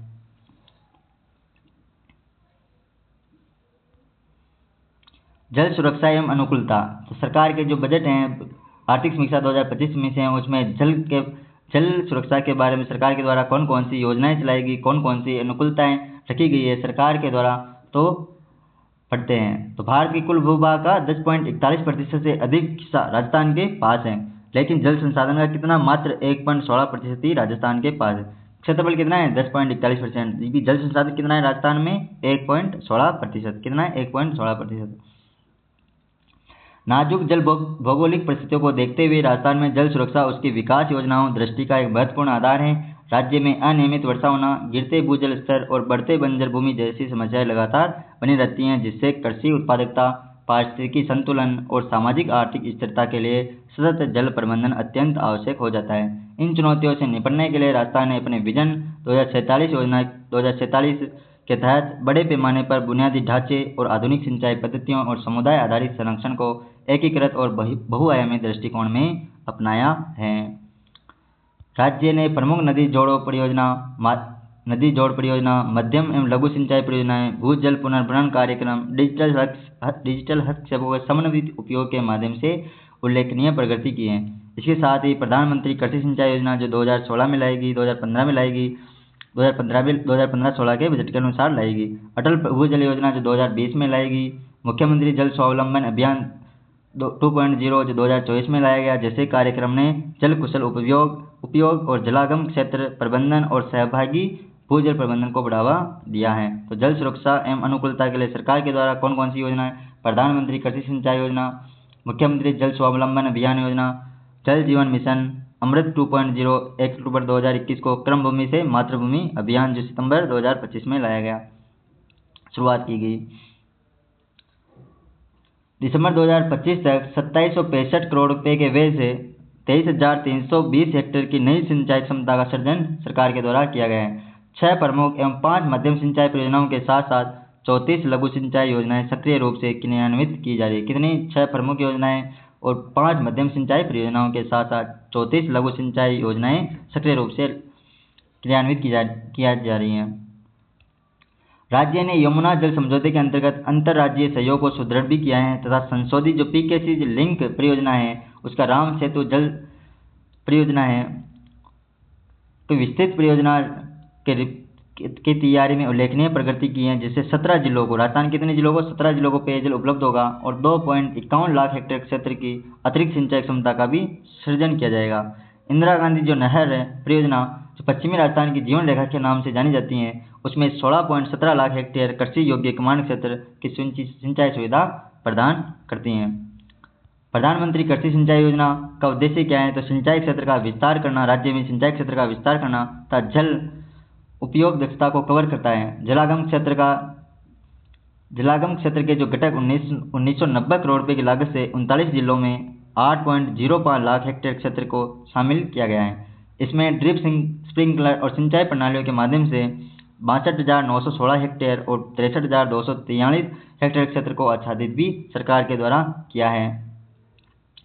मुख्यमंत्री जल स्वावलंबन अभियान जो 2024 में चलाया गया, सामुदायिक नेतृत्व वाले वर्षा जल संचयन जो 20,000 गांवों में 4.5 लाख जल संचयन का निर्माण किया जाएगा। पारंपरिक संरचनाओं को पुनरुद्धार पर जोर देता है।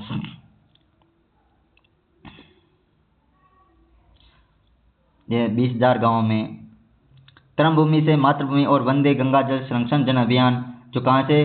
रामगढ़ बांध जयपुर से शुरू किया गया था और गडीसर जैसलमेर में समाप्त किया गया था। ये कर्मभूमि से मातृभूमि और वंदे गंगा जल संरक्षण जन अभियान जल संरक्षण को जन आंदोलनों में बदल दिया है।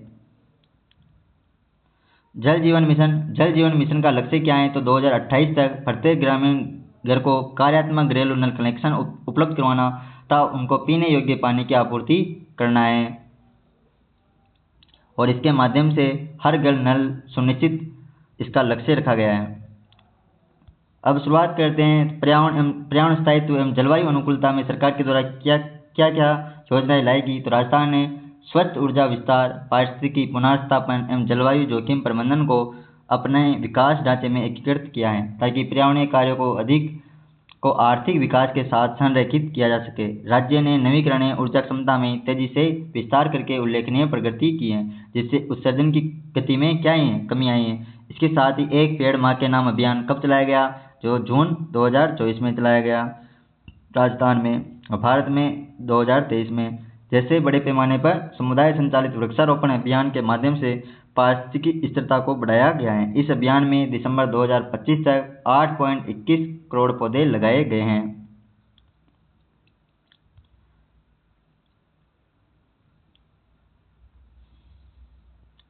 सतत विकास लक्ष्यों के फ्रेमवर्क के अंतर्गत राजस्थान ने पर्यावरणीय स्थिरता और जलवायु अनुकूलता के क्षेत्र में उल्लेखनीय प्रगति की है। जो इसके 72 एसडीजी लक्ष्य हैं। कितने एसडीजी लक्ष्य? 17। उनमें बेहतर कार्य किया है कि प्रदर्शन एवं लक्षित हरित नीतियों में परिलक्षित होता है। राज्य सरकार द्वारा राजस्थान एकीकृत स्वच्छ ऊर्जा नीति एवं विभिन्न पर्यावरण प्रबंधन रणनीतियाँ जैसी रणनीतियाँ भी सरकार के द्वारा लागू की गई हैं। तो राजस्थान एकीकृत स्वच्छ ऊर्जा नीति 2024 में लाएगी। राजस्थान वाहन स्क्रैपिंग नीति 2025 में लाएगी। तो राजस्थान एकीकृत स्वच्छ ऊर्जा नीति 2024 में जिसको 125 गीगावाट नवीकरणीय ऊर्जा का विस्तार करना है, जिसमें से 90 गीगावाट सौर ऊर्जा का निर्माण करना है और 25 गीगावाट पवन ऊर्जा, 10 गीगावाट हाइब्रिड एवं हाइड्रोजन ऊर्जा का विस्तार करना है। इसका उद्देश्य क्या है? राजस्थान एकीकृत स्वच्छ ऊर्जा नीति 2024 अक्षय ऊर्जा उत्पादन को बढ़ाने, अभिनव भंडारण समाधानों को एकत्रित करने तथा स्वच्छ ऊर्जा निवेश के लिए अनुकूल वातावरण को बढ़ावा देने हेतु एक व्यापक दृष्टिकोण प्रस्तुत करती है। राज्य के प्रचुर सौर एवं पवन संसाधन तथा सहायक नीतियों इसे भारत के सतत ऊर्जा परिवर्तन में अग्रणी बनाती हैं। यह दूरदर्शी नीति भारत के राष्ट्रीय लक्ष्य 500 गीगावाट अक्षय क्षमता को अर्जित करने के साथ संबद्ध है जो सतत विकास और ऊर्जा सुरक्षा के प्रति राज्य की प्रतिबद्धता को रेखांकित करती है। तो भारत की जो राष्ट्रीय लक्ष्य कितना है एकीकृत स्वच्छ ऊर्जा का 500 गीगावाट, राज्य का 125 गीगावाट को प्रतिबद्ध करती हैं। राजस्थान वाहन स्क्रैपिंग नीति 2025 को लाएगी। इसका उद्देश्य क्या है? तो सुव्यवस्थित रिसाइकलिंग और मटेरियल रिकवरी के माध्यम से वाहनों के उत्सर्जन को कम करने और शहरी पर्यावरणीय गुणवत्ता में सुधार करने पर यह केंद्रित है। इस नीति द्वारा वाहनों के डी रजिस्ट्रेशन की औपचारिक प्रक्रिया शुरू हुई है। जो पुराने जो वाहन है उनको बदलकर नए वाहन उपलब्ध करवाना और जिससे पुराने वाहनों से जो होने वाला प्रदूषण है उसका भार कम किया जा सके, इसके लिए राजस्थान वाहन स्क्रैपिंग नीति 2025 लाएगी तथा परिवहन में सर्कुलर इकोनॉमी के व्यवहार ब्लू इकोनॉमी को बढ़ावा देने के लिए ये राजस्थान वाहन स्क्रैपिंग नीति 2025 लाएगी। राजस्थान ने सतत एवं समावेशी विकास को अर्जित करने के लिए अपने विकास रणनीति और सतत विकास लक्ष्यों के साथ एकीकृत किया है। राज्य संकेतक फ्रेमवर्क 3.0 के आधार पर राजस्थान एसडीजी स्टेट रिपोर्ट का नवीनतम 7वां संस्करण जारी किया है। कौन सा? 7वां संस्करण जारी किया है, जो यह दर्शाता है कि राज्य ने सुदृढ़ संस्थागत मॉनिटरिंग सिस्टम के माध्यम से 188 संकेतक थे में से 33 संकेतकों के लक्ष्य को अर्जित कर लिया है एवं 63 संकेतकों के लक्ष्य को अर्जित करने में ऑन ट्रैक कार्य पर हैं। ग्रामीण विकास में सरकार के द्वारा कौन कौन सी योजनाएं? तो ग्रामीण विकास में आजीविका जो स्वयं सहायता समूह उनको बढ़ावा दिया जा रहा है। महिलाओं के नेतृत्व में आर्थिक सशक्तिकरण को प्रोत्साहित सरकार के द्वारा किया जा रहा है। सहभागी योजना निर्माण और केंद्र एवं राज्य योजनाओं के प्रभावी समन्वय से जमीनी स्तर पर शासन व्यवस्था एवं सेवाएं वितरण में सुधार सरकार के द्वारा किया जा रहा है। तो सरकार के द्वारा ग्रामीण विकास में महिला नेतृत्व हेतु आजीविकाएं पहले कौन कौन सी की गई 2025-26 में? तो लखपति दीदी कितने 12.98 लाख महिलाओं को लखपति दीदी श्रेणी में शामिल किया गया है। 12.98 लाख महिलाओं को लखपति दीदी में शामिल किया है। बैंक सखी और डीजी पे सखी बनाई गई हैं। 13,157 महिलाएं लेन देन राशि कितनी होगी है? 671 करोड़ रुपए की। नमो ड्रोन दीदी उपलब्ध करवाना, 50 ड्रोन सरकार के द्वारा तैनात किए गए हैं। लगभग 12,500 एकड़ क्षेत्र को ये कवर करते हैं, जहाँ पर उर्वरक स्टाई और आदि कार्य नैनो यूरिया छांटने में मदद करते हैं। पशु सखी एवं कृषि सखी कुल 37,369 पशु सखी एवं 36,787 कृषि सखी सरकार राजस्थान में कार्यरत हैं। राजविका के माध्यम से कार्यान्वित राष्ट्रीय ग्रामीण आजीविका मिशन के अंतर्गत स्वयं सहायता समूहों ने आय सुरक्षा और वित्तीय समावेशन को मजबूत करने में भी महत्वपूर्ण भूमिका निभाई है। महिला केंद्रित प्रमुख नवाचारों ने ग्रामीण क्षेत्रों में उद्यमिता, तकनीकी अपनाने एवं वित्तीय समावेशन को भी सरकार के द्वारा बढ़ावा दिया जा रहा है। राजीविका के द्वारा अंतर्गत आजीविका संवर्धन में लाभान्वित परिवार जो क्रियाशील स्वयं सहायता समूह कितने हैं राजस्थान में? 4.29 लाख तो स्वयं सहायता समूह है। एचजी समूह कितने हैं? तो 4.29 लाख। इसमें कितने गांव करोड़ रहे हैं? 38,000 के लगभग। लाभान्वित परिवार कितने हैं? 51 लाख के लगभग। कुल बैंक ऋण कितना दिया गया इनको? 10,788 करोड़ रुपए का। ये ज़्यादा इंपॉर्टेंट नहीं है। इसके अलावा ग्रामीण विकास के लिए सरकार के द्वारा प्रधानमंत्री आवास योजना चलाई गई है, जिसके अंतर्गत 2025-26 में कुल 1.08 लाख मतलब 1 लाख नए आवासों का निर्माण सरकार के द्वारा किया जाएगा। पंडित दीनदयाल उपाध्याय गरीबी मुक्त ग्राम योजना के अंतर्गत कितने परिवारों को? 22 लाख परिवारों को गरीबी रेखा से ऊपर लाए जाने का लक्ष्य निर्धारित किया गया है। स्वच्छ भारत जो मिशन ग्रामीण है उसका द्वितीय फेज के अंतर्गत 2025-26 के दौरान 1.05 लाख व्यक्तिगत घरेलू शौचालय का निर्माण किया जाएगा और 2205 सामुदायिक स्वच्छता परिसरों का निर्माण भी सरकार के द्वारा किया जाएगा। सरकार के द्वारा जो स्वामित्व योजना चलाएगी कब? अप्रैल 2020 में। उसके अंतर्गत 4.13 लाख स्वामित्व कार्ड भी सरकार के द्वारा वितरित कर दिए गए हैं। ग्रामीण ज्ञान अवसंरचना को मजबूत करने एवं युवाओं की क्षमता निर्माण हेतु क्या बनाए जा रहे हैं? अटल ज्ञान केंद्र। अटल ज्ञान केंद्र कितने? 1607 कितने? 1607 अटल ज्ञान केंद्र हेतु वित्तीय स्वीकृति जारी कर दी गई है। तो ग्रामीण ज्ञान अवसंरचना में मजबूत करने एवं युवाओं की क्षमता को निर्माण करने के लिए अटल ज्ञान केंद्रों की सरकार के द्वारा शुरुआत की गई है।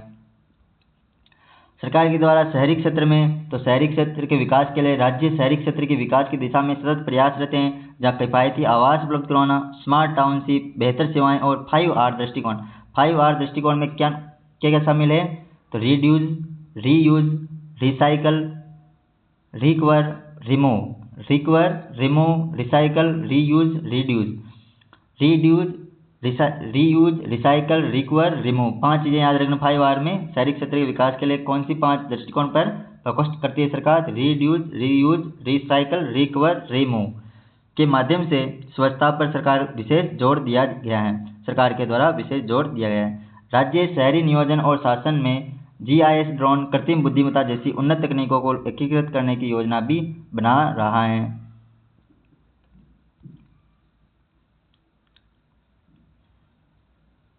राजस्थान आवासन मंडल का स्थापना कब हुई? दिसंबर 1970 को, 1970 में हुई थी। जयपुर मेट्रो रेल कॉरपोरेशन 2015 में बनाया गया। जयपुर, जोधपुर, अजमेर, कोटा, उदयपुर, बीकानेर और भरतपुर जैसे शहरों में विकास प्राधिकरण द्वारा सड़कों, फ्लाईओवर, पार्कों, आवास, स्थानीय नागरिक अवसंरचना के लिए बड़ी मात्रा में राजस्व प्राप्तियों और पूंजीगत व्यय का प्रबंधन भी ये करते हैं।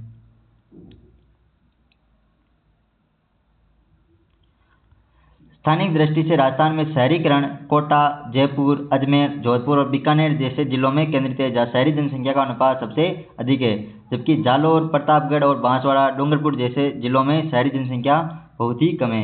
शहरों की ओर पलायन का मुख्य कारण क्या है? पुरुषों में रोजगार और महिलाओं में क्या है? विवाह। तो शहरी राजस्थान में आवासीय परिस्थितियाँ तुलनात्मक रूप से अनुकूल हैं, जहाँ लगभग 68.9 कितने 68.9% मकान अच्छी स्थिति में वर्गीकृत हैं। तो 68.9 अच्छी स्थिति में वर्गीकृत कहाँ पर? शहरों में, जो राष्ट्रीय औसत से भी थोड़ा अधिक है। सरकार के द्वारा आवास निर्माण में या शहरी क्षेत्र के विकास के लिए कौन कौन सी नीतियां लेकर आई? ट्रांजिट ओरिएंटेड डेवलपमेंट नीति, जो शहरी विकास एवं विभाग द्वारा 10 दिसंबर 2025 को प्रारंभ की गई। तो ट्रांजिट ओरिएंटेड डेवलपमेंट नीति 2025 शहरी विकास एवं विभाग द्वारा कब शुरू की गई? 10 दिसंबर 2025 को प्रारंभ की गई। इसका उद्देश्य क्या है? तो इसका उद्देश्य भूमि उपयोग और सार्वजनिक परिवहन योजना के एकीकरण के माध्यम से सतत एवं सघन शहरी विकास को बढ़ावा देना है। तो इसका उद्देश्य क्या है? भूमि उपयोग और सार्वजनिक परिवहन जो योजना है, योजना के एकीकरण के माध्यम से सतत एवं सघन शहरी विकास को बढ़ावा देना है। इस नीति का उद्देश्य क्या है? ट्रैफिक जाम, प्रदूषण जैसी विशेषताओं से बचने, शहरी विस्तार को बढ़ाने, निजी वाहनों पर निर्भरता को कम करने तथा आवागमन सुविधा और पर्यावरणीय स्थिरता को बेहतर करने के इसके उद्देश्य रखे गए हैं। तो इस नीति का उद्देश्य ट्रैफिक जाम को रोकने, प्रदूषण नियंत्रण करने, शहरी विस्तार को रोकने तथा निजी वाहनों पर निर्भरता को कम करने, आवागमन सुविधा और पर्यावरण स्थिरता को बेहतर बनाना है। किसका? ट्रांजिट ओरिएंटेड डेवलपमेंट नीति कब? 2025 में लाई गई। 10 दिसंबर 2025 को ये लाई गई। राजस्थान टाउनशिप नीति कब लाई गई? 2024 को। ये क्या, इसका उद्देश्य क्या है? इसके लक्ष्य क्या है? तो राजस्थान में संतुलित शहरी विस्तार को बढ़ावा देने, बेहतर जीवन गुणवत्ता उपलब्ध करवाने, सतत आर्थिक विकास को बढ़ावा देने के उद्देश्य से नगरीय विकास एवं आवासन विभाग द्वारा 17 जुलाई 2025 को अधिसूचित किया गया है। इस नीति के माध्यम से आवास, अवसंरचना एवं सामाजिक सुविधाओं से सुसज्जित बड़े स्तर की आत्मनिर्भर टाउनशिपों को बढ़ावा दिया जाना प्रस्तावित है। यह नीति परिधीय एवं नए विकास क्षेत्रों में सुव्यवस्थित विकास को प्रोत्साहित कर मौजूदा शहरी क्षेत्रों पर दबाव कम करने का प्रयास भी करती हैं। इसके अलावा राजस्थान भूमि आवंटन नीति कब लाएगी? 2025 में। जो क्या इसके लक्ष्य क्या है? तो सामाजिक, सार्वजनिक और चैरिटेबल व धार्मिक संस्थाओं के अतिरिक्त कौन कौन सी सामाजिक, सार्वजनिक और चैरिटेबल और धार्मिक संस्थाओं के अतिरिक्त जो निजी निवेशक हैं, कंपनियां हैं, ट्रस्ट हैं, सरकारी विभाग हैं, उपक्रमों एवं निकायों, समाचार पत्र एवं मान्यता प्राप्त जो राजनीतिक दल हैं को भूमि आवंटन हेतु प्रावधान को शामिल किया गया है। इसमें कौन कौन शामिल नहीं है? सामाजिक क्षेत्र, सार्वजनिक क्षेत्र, चैरिटेबल और धार्मिक संस्थाओं के अतिरिक्त और सभी शामिल हैं। प्रधानमंत्री आवास योजना शहरी 1.0 के अंतर्गत राजस्थान में 2.7 लाख से अधिक आवास स्वीकृत किए गए हैं, जिनमें से 2.3 लाख से अधिक आवासों का निर्माण पूर्ण हो चुका है, जबकि शेष इकाइयां निर्माण प्रक्रियाधीन है। शहरी विकास के त्वरित में कौन कौन से? श्री अन्नपूर्णा रसोई योजना, स्मार्ट सिटी मिशन, स्वच्छ भारत मिशन, अमृत 2.0 2021 में लाई गई। प्रधानमंत्री आवास योजना, राजस्थान शहरी अवसंरचना विकास परियोजना प्रमुख रूप से शहरी विकास के त्वरित प्रयास किए गए हैं सरकार के द्वारा। तो राजस्थान शहरी अवसंरचना विकास परियोजना के तृतीय चरण के अंतर्गत 12 शहरों में सीवरेज, जलापूर्ति एवं ड्रेनेज से जुड़े 4000 करोड़ से अधिक के कार्य शामिल हैं।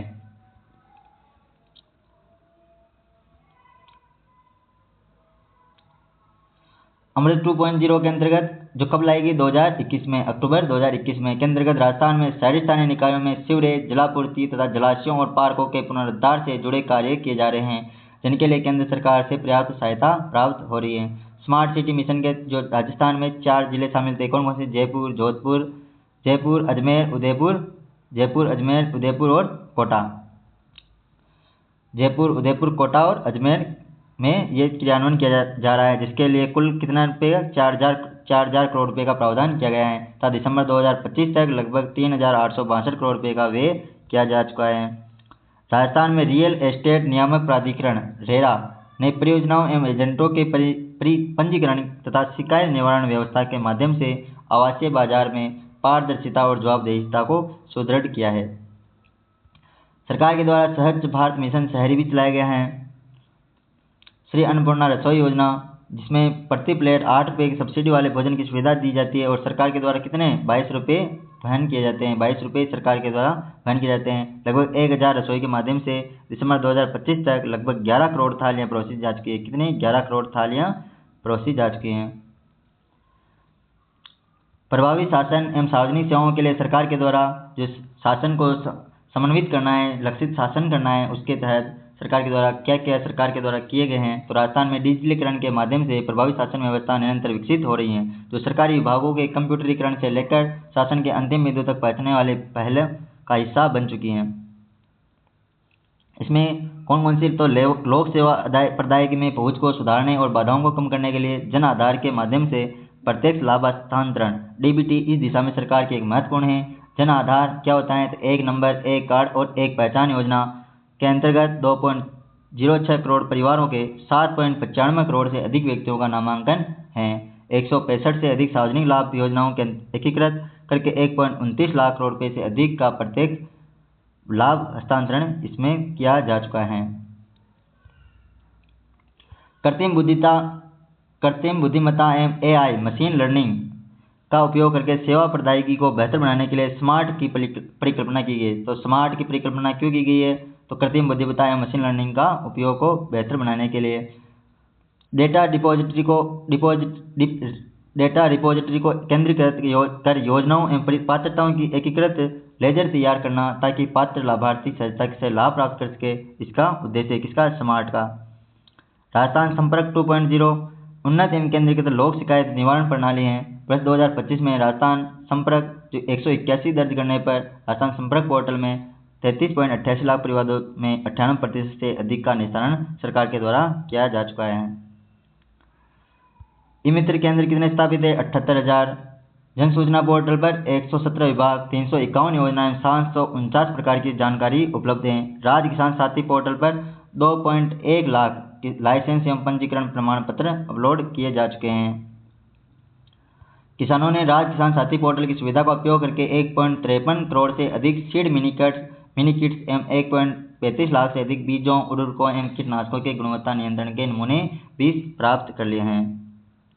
तो प्रभावी शासन एवं सार्वजनिक सेवाओं के पहल के लिए सरकार के द्वारा स्मार्ट कार्यक्रम Jan Aadhaar, one number, one आधार, वन पहचान चलाया गया। राजस्थान संपर्क 2.0 ई मित्र योजनाएं, राजकाज, अभय कमांड सेंटर बनाए गए हैं। एकीकृत वित्तीय संवर्धन प्रबंधन प्रणाली 3.0, राजस्थान AI ML नीति 2025 लाई गई हैं।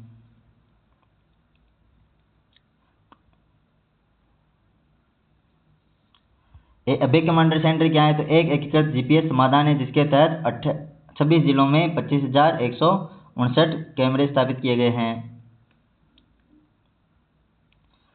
राजस्थान AI ML नीति 2026 कब लागू की गई? 6 जनवरी 2026 को। ये इंपॉर्टेंट है, ये आने वाले सभी एग्जामों में इंपॉर्टेंट होने वाली है। राजस्थान AI आर्टिफिशियल इंटेलिजेंट और मशीन लर्निंग नीति 2026 6 जनवरी 2026 को। यह नीति सार्वजनिक सेवा प्रदायगी के आधुनिकीकरण, पारदर्शिता को बढ़ाने, नवाचार को प्रोत्साहित करने, नए रोजगारों के अवसर सृजन करने तथा AI जो आर्टिफिशियल इंटेलिजेंट है यानी कृत्रिम बुद्धिमत्ता के लाभों तक समान एवं समावेशी पहुंच सुनिश्चित करने के लिए लागू की गई है। इसके उपलक्ष्य में राजस्थान AVGC XR नीति, राजस्थान AVGC XR नीति जो 8 दिसंबर 2024 को आई, उसका उद्देश्य है नवाचार, रचनात्मक उद्यमिता और उच्च कौशल डिजिटल रोजगार के अवसरों को प्रोत्साहित करने के लिए animation, visual effects, gaming, comics एवं एक्सटेंडेड रियलिटी उद्योग को बढ़ावा देती है। तो AVGC का full form animation, visual effects, gaming, comics, extended reality उद्योगों को बढ़ावा देना है। अब पंचगौरव कार्यक्रम सरकार के द्वारा पंचगौरव कार्यक्रम चलाया गया, उसके तहत क्या है? तो तो उसकी जो प्रावधान क्या क्या है सरकार के द्वारा, तो राज्य सरकार ने 2025-26 में पंच गौरव कार्यक्रम शुरू किया है, जिसका उद्देश्य क्या है, प्रत्येक जिले की क्षमता और विशिष्ट विशेषताओं के आधार पर उत्पादों या स्थलों का चयन करके प्रत्येक जिले को एक अनूठी पहचान प्रदान करना और उनकी संरक्षण, संवर्धन और विकास के माध्यम से जिलों को एक मजबूत सांस्कृतिक और आर्थिक पहचान भी उपलब्ध करवाना। प्रत्येक जिले को एक अनूठी पहचान प्रदान करना, उनके संरक्षण, संवर्धन और विकास के माध्यम से जिलों के विकास को मजबूत करना उसका लक्ष्य है। इस कार्यक्रम के अंतर्गत पंच गौरव पहल के तहत प्रत्येक जिले के लिए 5 प्रमुख तत्व निर्धारित किए गए हैं। कौन कौन से 5 प्रमुख तत्व हैं? तो एक जिला एक उत्पाद रहेगा, एक जिला एक फसल, एक जिला एक उत्पाद प्रोडक्ट रहेगा, एक जिला एक फसल रहेगी, एक जिला एक वनस्पति प्रजाति, एक जिला एक खेल रहेगा और एक जिला एक पर्यटन स्थल।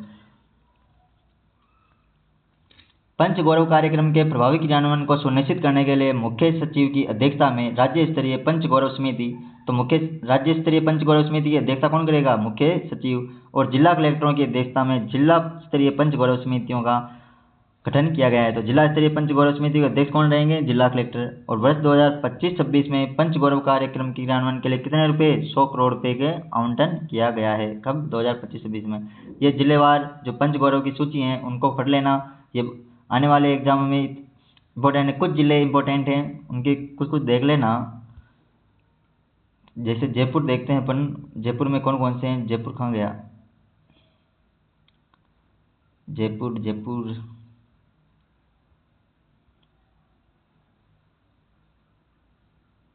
जोधपुर, ये रहा। जैसे जोधपुर के देखते हैं, जोधपुर में उपज कौन सी है? जीरा। वनस्पति प्रजाति जाल।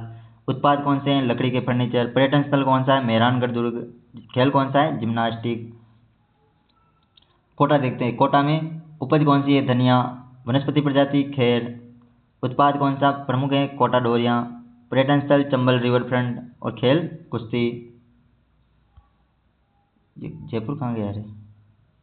श्रीगंगानगर, सिरोही, प्रतापगढ़, कोटा, झुंझुनू, झालावाड़, झालोर, जयपुर, ये रहा जयपुर। जयपुर में उपज कौन सी है? आंवला। उपज ही है ना। उपज, वनस्पति प्रजाति, उत्पाद, पर्यटन स्थल और खेल। तो जयपुर में आंवला प्रमुख है। लिसोड़ा, रत्नाभूषण, आमेर दुर्ग पर्यटन स्थल हैं। कबड्डी खेल हैं। रत्नाभूषण उत्पाद हैं। ये प्रमुख इसके पंचगौरव के तहत नामांकित किए गए हैं। वित्तीय प्रबंधन एवं आर्थिक नीति, पिछले वीडियो में अपन इसका विस्तार से अध्ययन कर चुके हैं। जीडीपी कितनी राजस्थान की? 18.75 लाख करोड़ रुपये। वृद्धि दर कितनी हुई? 10.24% की। जीडीपी अखिल भारत में 35.71 लाख करोड़ रुपये। वृद्धि दर कितनी? 8%। ये स्थिर कीमतों पर राजस्थान और अखिल भारत की जीडीपी राजस्थान की 9.81 लाख करोड़ रुपये। वृद्धि दर कितनी? 8.66%। जीडीपी अखिल भारत की कितनी है? 201.89 लाख करोड़ रुपये। किसमें? स्थिर कीमतों पर। वृद्धि दर कितनी रही? 7.4%। 2025-26 में। यहाँ आंकड़े पढ़ा दिए मैंने। शुद्ध राज्य घरेलू उत्पाद शुद्ध प्रचलित कीमतों पर 16.85 लाख करोड़ रुपये। वृद्धि दर 10.48%। स्थिर कीमतों पर 8.59 लाख करोड़ रुपये। वृद्धि दर कितनी रही? 8.90%। ये सारी चीज़ें पढ़ ली हैं अपन ने। ये पढ़ लिया, इसको पढ़ लेना। जीएफसीएफ कुल कितना है? 5,02,412 करोड़ रुपये। थोक मूल्य सूचकांक आधार वर्ष कौन सा है? 1999, 2000। कौन कौन सी वस्तु शामिल है? प्राथमिक वस्तुएं, खनिज, ईंधन, शक्ति, प्रकाश व उपसंहरणक विनिर्मित उत्पाद वस्तुएं इसमें शामिल हैं। औद्योगिक श्रमिक 4 प्रकार से जारी किए जाते हैं। उपभोक्ता मूल्य सूचकांक 4 प्रकार के जारी किए जाते हैं। ये राजकोषीय प्रबंधन 41। राजस्व घाटा कितना रहा? 41,950 करोड़ रुपये। राजकोषीय घाटा कितना रहा? तो 70,091 करोड़ के स्थान पर वास्तविक राजकोषीय घाटा कितना? 72,490 करोड़ रुपये रहा।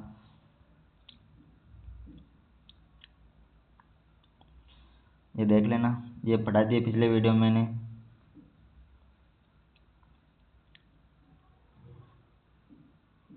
स्कीम वार वे कितना हुआ, ये कहाँ पर कितना खर्च हुआ, ये देख लेना।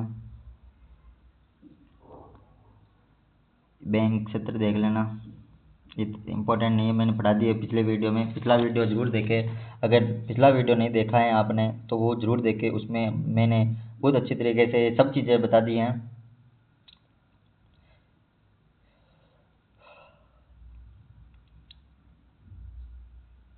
चलते हैं आगे, चलते हैं। हाँ, ये सड़कें रट लेना 2024-25 में कितनी है सड़कें, तो 2790 तो के राष्ट्रीय सड़कें हैं, 17,316 राज्य राजमार्ग हैं, 18,234 कौन सी 18,234 मुख्य जिला सड़कें हैं, और 72,822 अन्य जिला सड़कें हैं। तो 2,16,144 कौन सी सड़कें हैं, ग्रामीण सड़कें हैं, और 3,35,306 कुल राजस्थान की सड़कों की लंबाई हैं। ये हो गया चैप्टर। Thank you. अब अपन अगला वीडियो कृषि खाद्य प्रणाली का रूपांतरण पढ़ेंगे। अब कृषि के बारे में जानेंगे अगले चैप्टर में। अब अपन एक से दो वीडियो भी एक चैप्टर में ख़त्म हो सकते हैं, तो उनका अध्ययन करेंगे। आने वाले समय में शाम 6 बजे रोज़ एक क्लास आपको उपलब्ध रहेगी, उसको देखें और आर्थिक समीक्षा में अपनी नींव मजबूत करें। थैंक यू, धन्यवाद। इसी के साथ क्लास इसी तरह देखते रहे, आगे भी पूरी क्लास देखें और आपका आर्थिक समीक्षा में नींव मजबूत करें। ये सभी आने वाले एग्जामों में महत्वपूर्ण है, इसलिए ज़रूर देखें। थैंक यू, धन्यवाद।